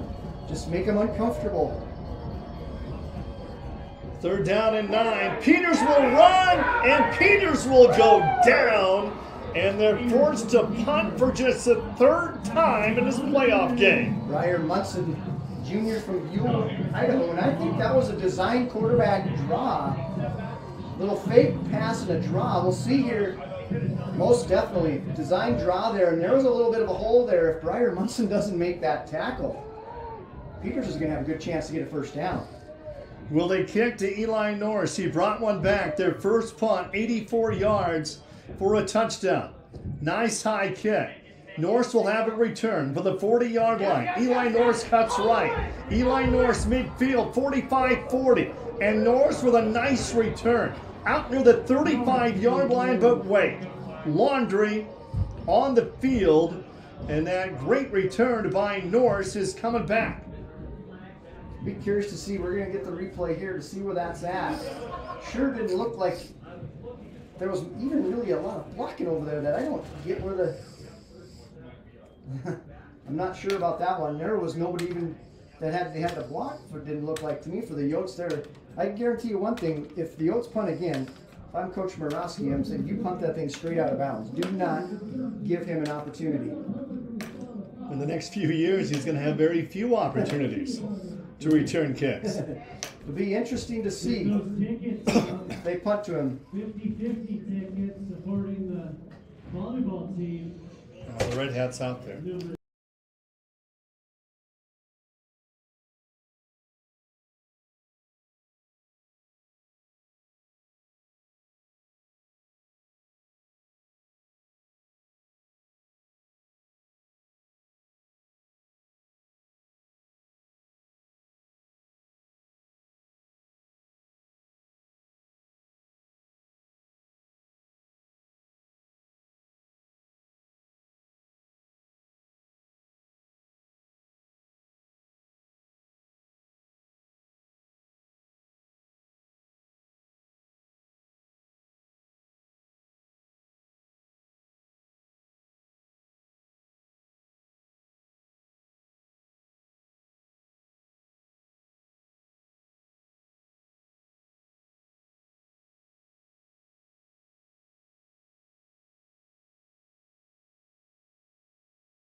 This is the only game to be decided. Of the 8 games played today, this is the last and final game to be decided. Pass is caught, big hit.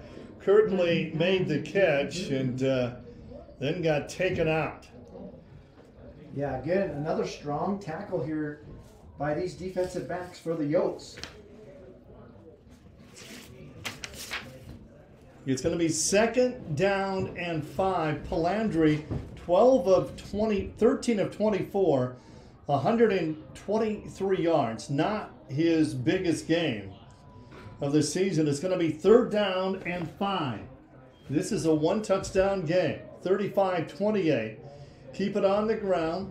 Humphrey for a gain of a yard. 3rd down coming up. The Bulldogs have never been ahead in this game. We were tied at 7, 14-56 in the second as the Bulldogs scored on the very first play of the second quarter. It was 7-0, end of 1.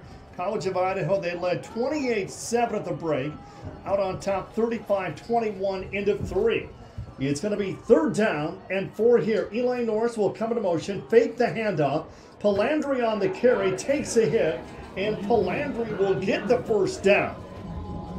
That was all Palandri there. They had him stop short of the 1st down, able to spin off and get that extra yard. You'll see here, just a quarterback counter following the big old lineman. You see right there, spins off, gains, actually picks up another 2 or 3 yards to get the 1st down there.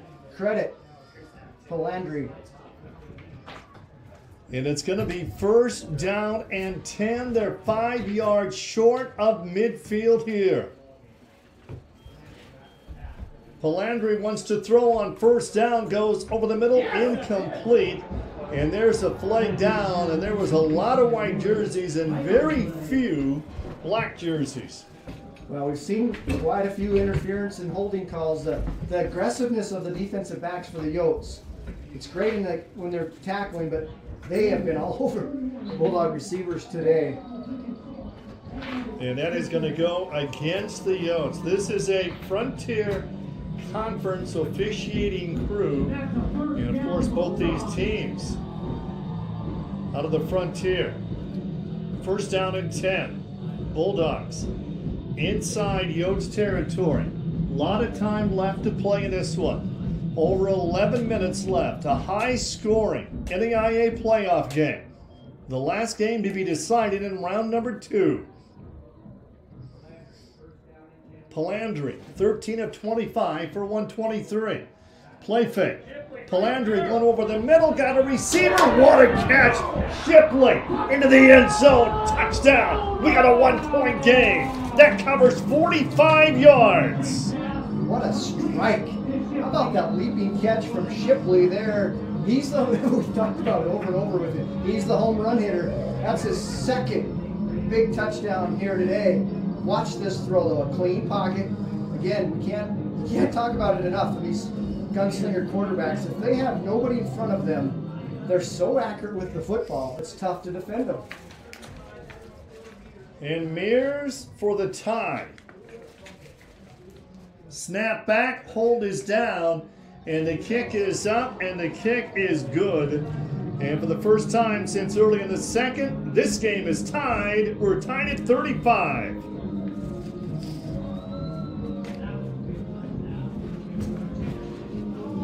You worry too much, Phil.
Phil, who is the only unbeaten team in major college football that's ranked 17th in the nation, 11-0, and about to finish the regular season 12-0?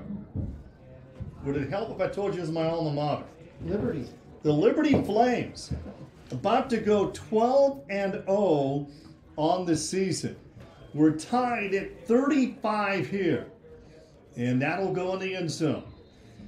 And the Yotes will have the football. What a game. Well, and shockingly, they tied it, and there's still 11 minutes left. How quickly they came back. Obviously, the punt return, and then the next play they turn it over.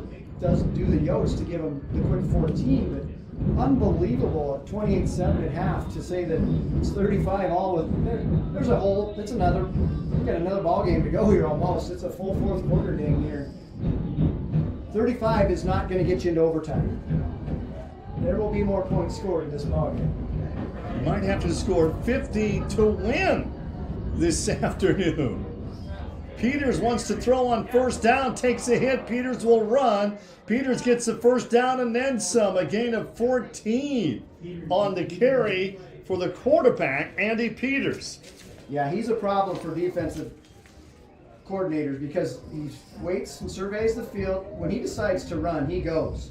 And he's got some speed there. He's outrunning people. 15-yard pickup for Peters, has 66 yards on the ground. Rather, 80 yards now. They just put it up. 80 yards for Peters. Rushing. Wow. First down and 10, and Peters will go again, and he's stopped for a loss. And that's going to be a loss of about a yard. Is that Tanner Harrell? Tanner Harrell, yeah. Surprise, surprise. The menace inside there. What strength there. I believe that's a one-arm tackle on a big man there. Yeah, look at Tanner Harrell with a lineman on him. With big number 73, 6'8", 315 on it. Still bringing down Peters. It's going to be second down and 10. A yard short of the 40-yard line. And on the carry is going to be Gilbert. Gilbert finds some room, and Gilbert gets out across midfield, and that will be a first down for the Yotes. And Cameron Rouser coming off, holding his arm there for the Bulldogs. That would be a massive loss. I think that might be the dreaded dislocated finger, the way he's holding it, and the trainer immediately goes to the glove. I believe this is the first time this season that the Bulldogs have given up 500 yards of offense in a game. I would hope so. Yeah, Andy Peters has played as good as a quarterback can play here today. Andy Peters is going to go deep. Receiver open, makes the catch inside the 5-yard line. Stopped at the 1. It's number 19.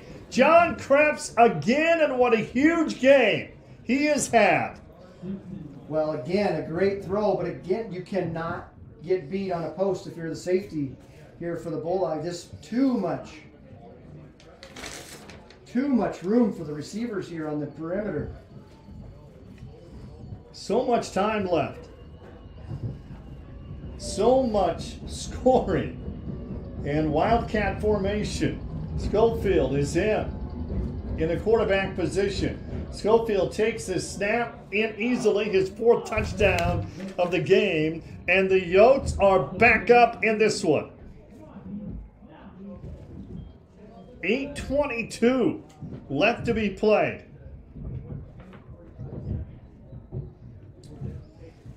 Well, you can't let Peters stand back in the pocket. The Bulldog defense, they got to protect these defensive backs. You got to get some pressure on him and make him make quicker decisions. When you're standing back there for 4 or 5 seconds, it's just plain catch.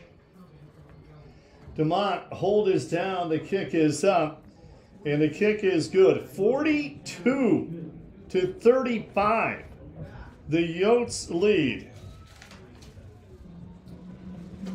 The University of Montana Western is thankful for these supporters. Dennis Schur at Edward Jones, Bank of Commerce, Barrett Hospital and Healthcare, Allegiance Benefit Plan Management, Farm Bureau Financial Services, Pioneer Federal Savings and Loan Association, Beaverhead Motors, Safeway, Mountain View Insurance, Farmers Union Insurance, Flying S Title and Escrow, Northwestern Energy, Taylor Realty, and Game One.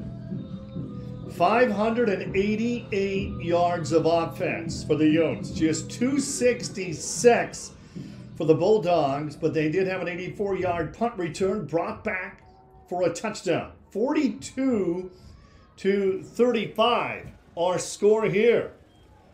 And the College of Idaho, they went up, they scored 59 on Northern, they put 56 up on Arizona Christian.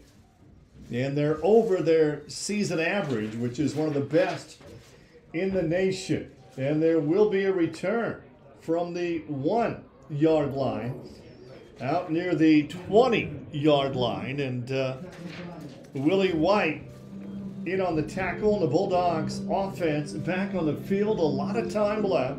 8 minutes and 17 seconds left. And both teams have 3 timeouts. 77 total points have been scored. The last game to be decided in the second round. Indiana Wesleyan won today. Georgetown won. Kaiser came out on top. Grandview beat Dickinson State 28-3. Northwestern Iowa, a winner. St. Xavier won. Bethel upended Evangel, their only loss all year. This is the last and final game to find out who advances to the quarterfinals of the NAIA playoffs. Wow, the delayed game for the kick return for the Bulldogs. Just can't have that in the first play of the offensive series. We had overtime here a week ago. Dillon, Columbia Falls, State A Championship. Will we have overtime this afternoon in the NAIA playoff game? It's going to be first down and 15. Palandri, 14 of 26 for 168 yards, 2 touchdowns, picked off once. Norse will come into motion, and he's going to pitch it to Norse. That is a forward pass and a gain of just a few. Yeah, they're trying to get the ball in Eli Norse's hand any way they possibly can to get his big play capability, but played well here. You can see that Yotes not fooled at all and flowing to the football. A host of Yotes tackling there. The Bulldogs 23-3 at home the last 5 years. They have won 17 of their last 18 games, 9-1 on the year. Frontier Conference champions. An 8-game win streak. Humphrey in motion. Second down and 13. 3 wide receivers up on top. Palandri to Humphrey makes the catch near the 25-yard line. Big third down play coming up for the Bulldogs. Down by a touchdown here. For the Yotes, just their second ever trip to the postseason. They were in the playoffs in 2019.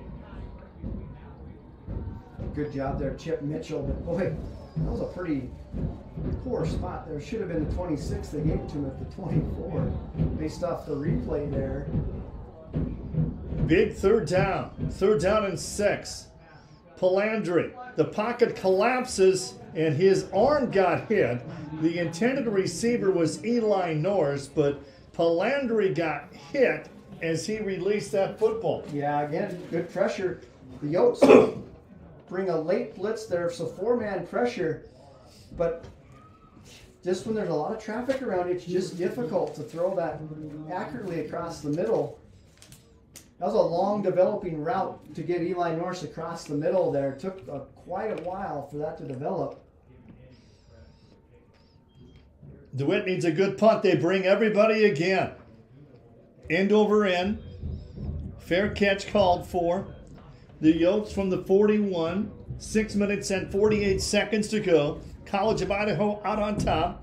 42-35. We will have one Frontier Conference team in the quarterfinals next week. And I'd like to thank our network affiliates for today's game. SWX in Billings, Bozeman, Butte, Great Falls, Helena, Kalispell, Missoula, Spokane, Coeur d'Alene, Yakima, and the Tri-Cities, and all across America on the University of Montana Western YouTube stream. We're happy to have you enjoying this playoff game with us this afternoon. Peters will run on first down, and Peters gets out of bounds after a gain of about 4 yards. Design little counter there for the Peters. Good job of getting him out of bounds with Ulrichs. That's a tough tackle here. They're pulling 2 tight end and the left guard. Stiff arm there. Boy, Peters is a strong runner. Check out this downfield. He's over 500 yards in offense, passing and running. Yeah, he's been phenomenal today.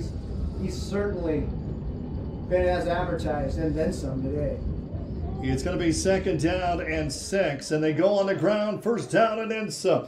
Out near the 40-yard line, Caden Cobb with a rare carry for Caden Cobb. Yeah, Cobb's known as the big kick returner, but good run there from Cobb. Slight built, 5'10", 175, but he hits the hole hard there. Boy, that was a huge first down run. And now it's going to be 5:51 left, 41 yards out, even a field goal. would put the Yotes up by 2 scores. This is a huge drive, both teams.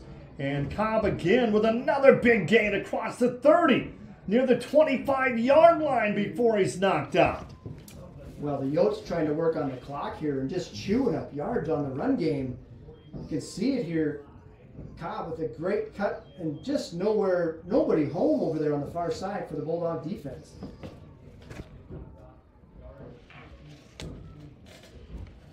And now the clock plays a big factor here.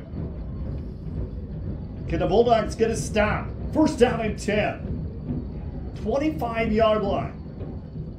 College of Idaho lead by a touchdown. They have the ball.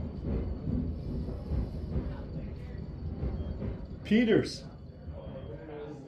They go on the inside on the run and short gain out of bounds. That will stop the clock.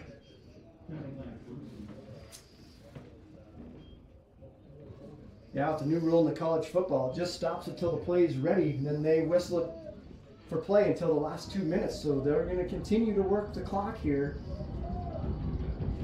It's going to be second down and 9. Peters 20 of 35, 419 yards and 2 touchdowns, and there's contact on the line, and I think that's going to go against the Bulldogs. Yeah, going to be encroachment there. I think that's 98 Tyler Walker. Dillon product. Huge crowd here. The College of Idaho brings a big crowd, and the Montana Western, they've filled their section to overflowing. Even with the college students off on Thanksgiving break, it is a big, big crowd here in Dillon.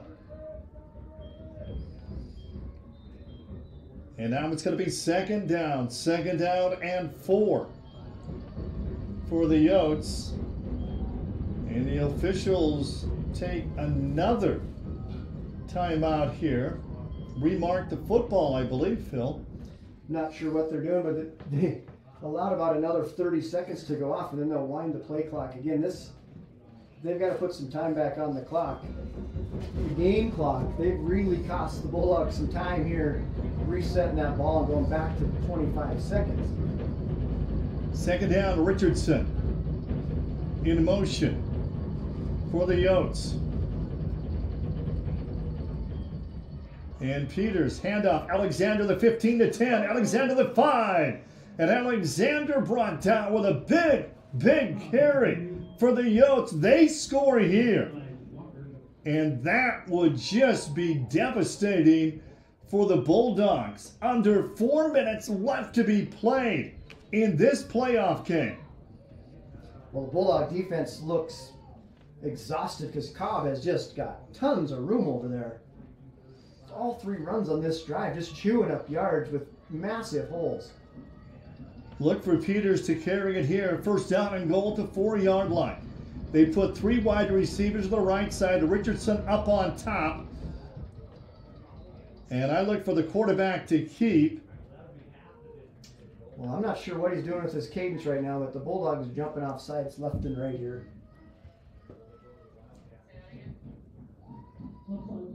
Offsides again against Montana Western. 3 minutes and 20 seconds left to be played. We only had 1 upset in round number 2. If the College of Idaho win, well, that might be considered an upset. They were seeded number 11. The Bulldogs seeded number 8. Now from the 1-yard line, and Peters will run it in on yet another touchdown for Andy Peters.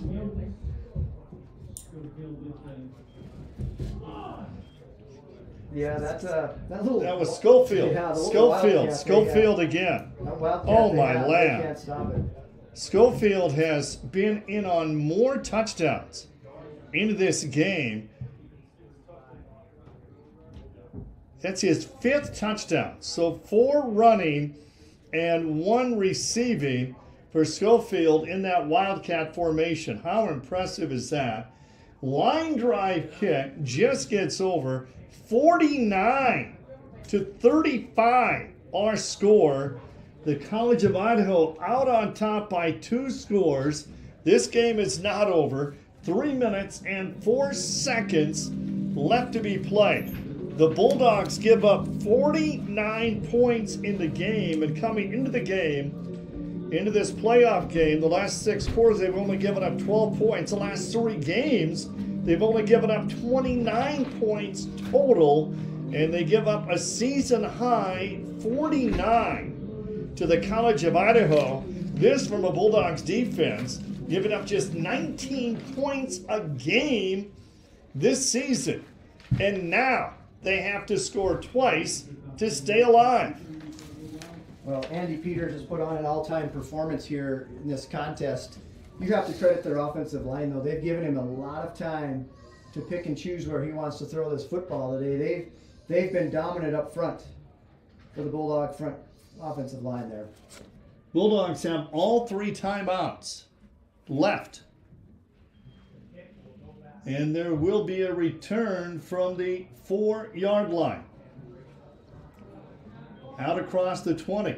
You know, normally, Phil, you score 35 points, you know, you're going to win. Yeah, we thought this would be, obviously, with these offenses both averaging near 40 points a game, this would be an explosive game with big plays, and it's certainly held to that. I think Andy Peters he's put on a performance that he's never done before. And, you know, this is an all-time performance by him.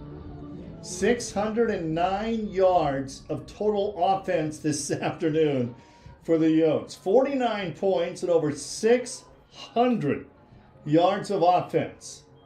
And Palandri needs to score twice. That's a free football. That was deflected, incomplete. And the Bulldogs are very fortunate that was not intercepted. Tanner Steele was closest to the football. Yeah, ball just arm gets hit there on the throw. You can grab the receiver then. I don't think you get to get a free shot on him, but it wipes away the interference once the ball's tipped. So good job by the Yotes there of knowing that and tackling the receiver there for the Bulldogs. Norson in motion, 2nd down and 10. Palandri zips it, and that is a very, very rare drop pass for Eli Norse. Yeah, and that was a strike there, and Eli had some grass in front of him that, with his playmaking ability, that had potential to be a big play. And you can see there, hits himself in the side of the head. That one he needed back. That was a big drop. Tell me about the Phil Willett press box in the new stadium. Hopefully there's more room than we have in this one. This one is tight quarters, to say the least. I'm just hoping for a bathroom. It's going to be 3rd down and 10 for the Bulldogs. Palandri over the middle. Norse makes the catch, move the chains out near the 40-yard line. The Bulldogs have to score twice. Yeah, if you can score quick, that's got to be quick. They still have 3 timeouts left, so it's not. If you score here in the next minute or so, it's not an automatic onside kick with 3 timeouts. However, if they're going to let you have these 6-7 yard gainers here and take some time off the clock to get down the field, you need a home run here for the Bulldogs. 5 receivers are set to go out, and a flag down. Is that going to be a delay game again? False start. Wow. 3rd most points scored by the Yotes this season. They put up 59 on Northern, 56 on Arizona Christian. You know, they would have won the Frontier Conference if they would have won their final game of the regular season. They lost in Ashland, Oregon to Southern Oregon 31-16. They would have been tied with the Bulldogs, but head-to-head, they beat the Bulldogs, and they would have won the conference. Instead, the Bulldogs won their first outright conference, and Palandri will scramble for the 1st down and then some. Yeah, when defensive backs are way downfield trying not to give up the big play, that opens up a massive running lane. They're rushing 3 here, you can see. But again, they get there with 3. There's a spy there, number 34 for the Yotes, who can't track down Palandri. That's a Wamazoo. Under 2 minutes left to be played.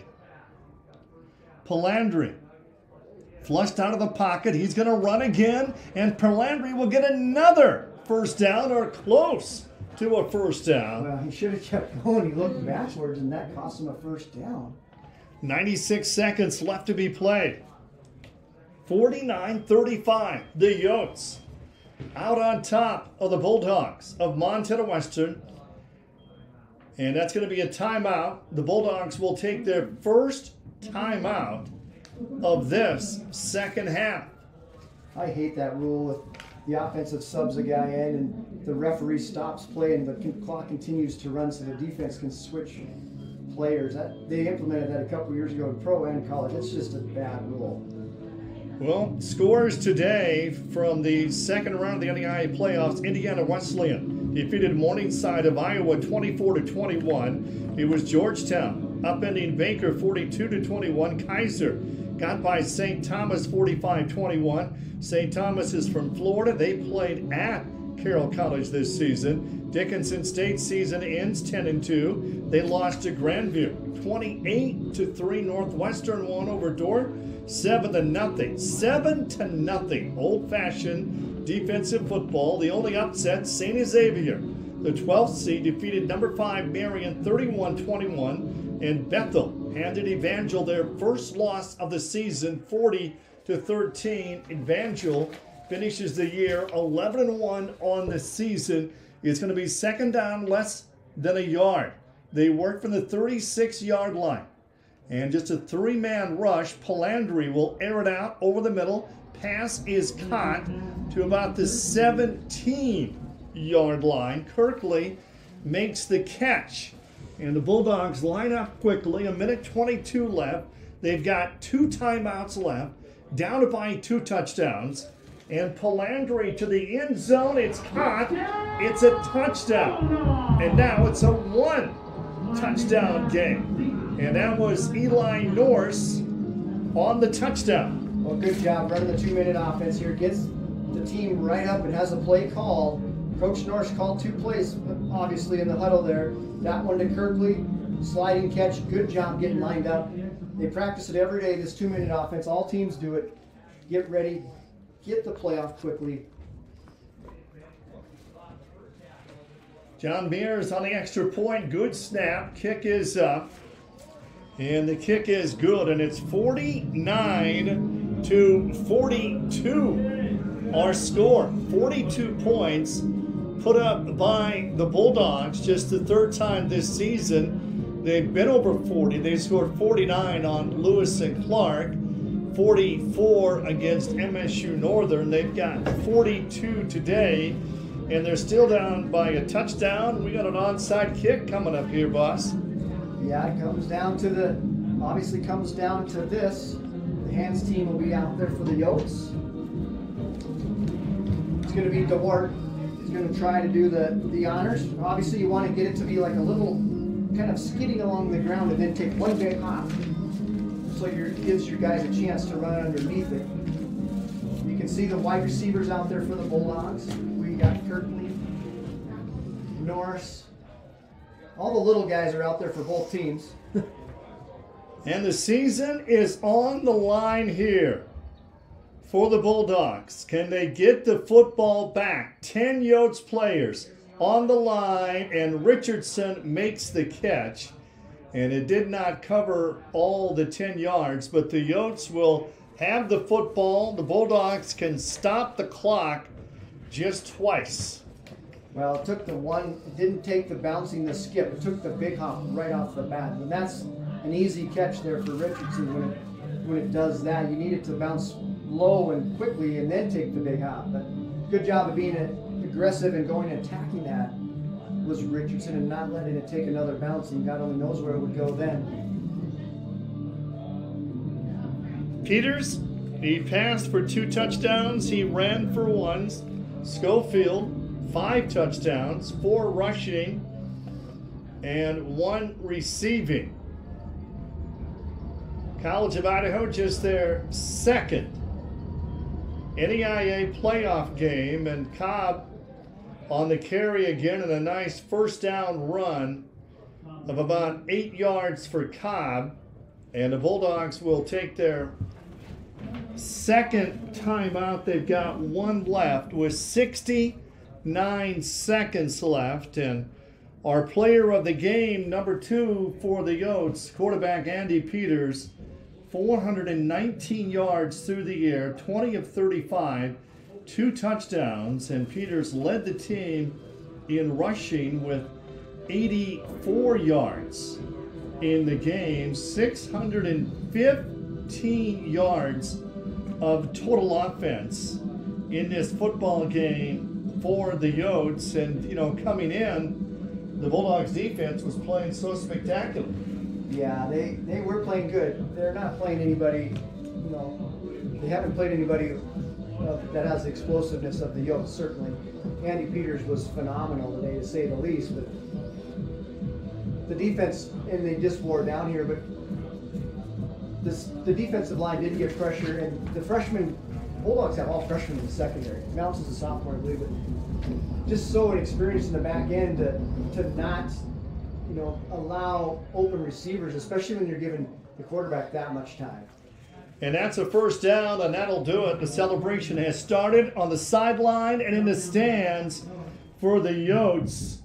And under a minute left to be played, and the Bulldogs still have one timeout left, but it won't be enough as the Yotes will go into victory formation here. High scoring, wild game here at Vigilante Stadium in Dillon. 49-42. There was a playoff game today in NAIA that had a final score of 7-0. And they take a knee in victory formation, and that'll do it. The Yotes will win it 49-42 is the final score. In the College of Idaho, the only team to defeat the Bulldogs of Montana Western all season. The Bulldogs go 9-2. Both losses came against the Yotes. We'll come back with a post-game show right after this.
Well, Phil, the two teams combined for 91 points, almost 1,000 yards of offense. How about 976 yards of total offense? Not a great defensive game. No, we talked about it in the pregame. It was going to be a high-scoring game and two explosive offenses, two of the best offenses in the country, no doubt.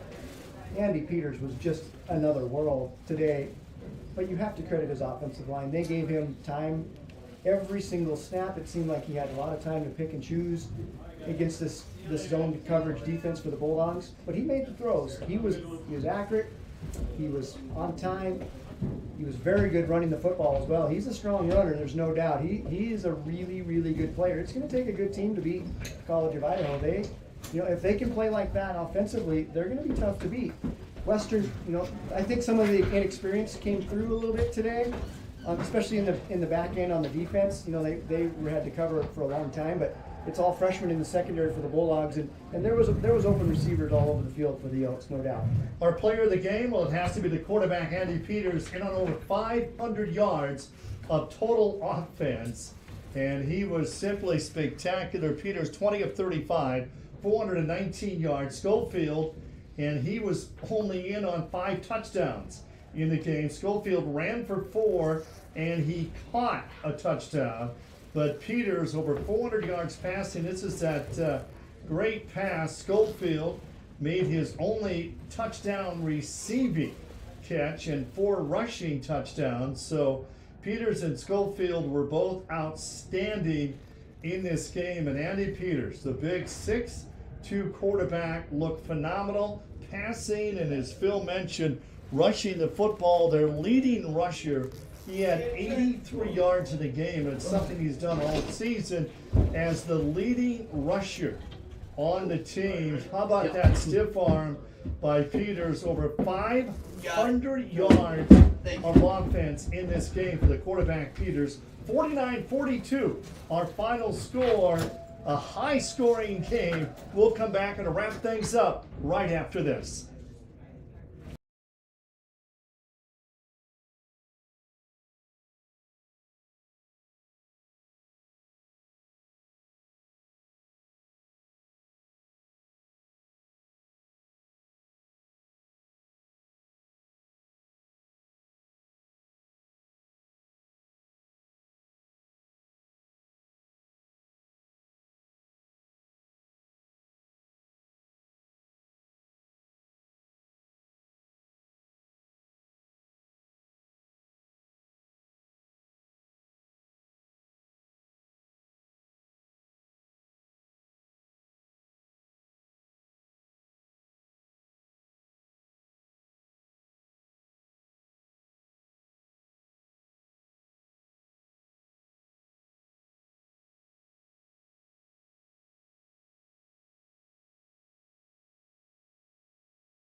$42 points in a losing effort. Of the 8 games played in the NAIA playoffs, 42 would have won 7 of the 8 games. Yeah, that was what we expected, though, right? We talked about it. They're both averaging 40 points a game on offense. Their defenses, Bulldogs' defense played good down the stretch.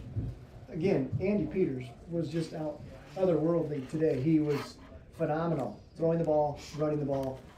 Their offensive line was really, really good today. That's a really good defensive line. The Bulldogs have 2 first-teamers on the front line, senior Layden, and the Yotes controlled the line of scrimmage on both sides, really. The offensive line gave Andy Peters a lot of time.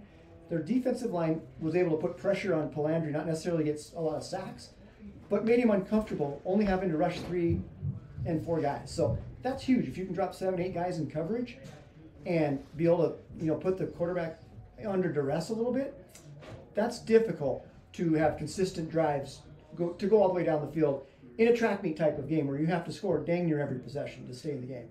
Well, now we talked about this all year. One of the best conferences in all of NAIA football. We've had 3 teams ranked to the top 25. Now it's all up to the Yotes of the College of Idaho.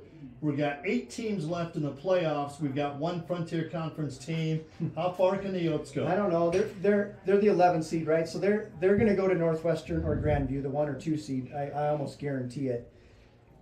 I mean, it's hard to say how good Northwestern's the defending national champions. They haven't lost this year. They only beat Dort 7-0 though today. So I don't know. Grandview, Dickinson got handled by Grandview today. I would expect them to play either Grandview or Northwestern. It's going to be difficult.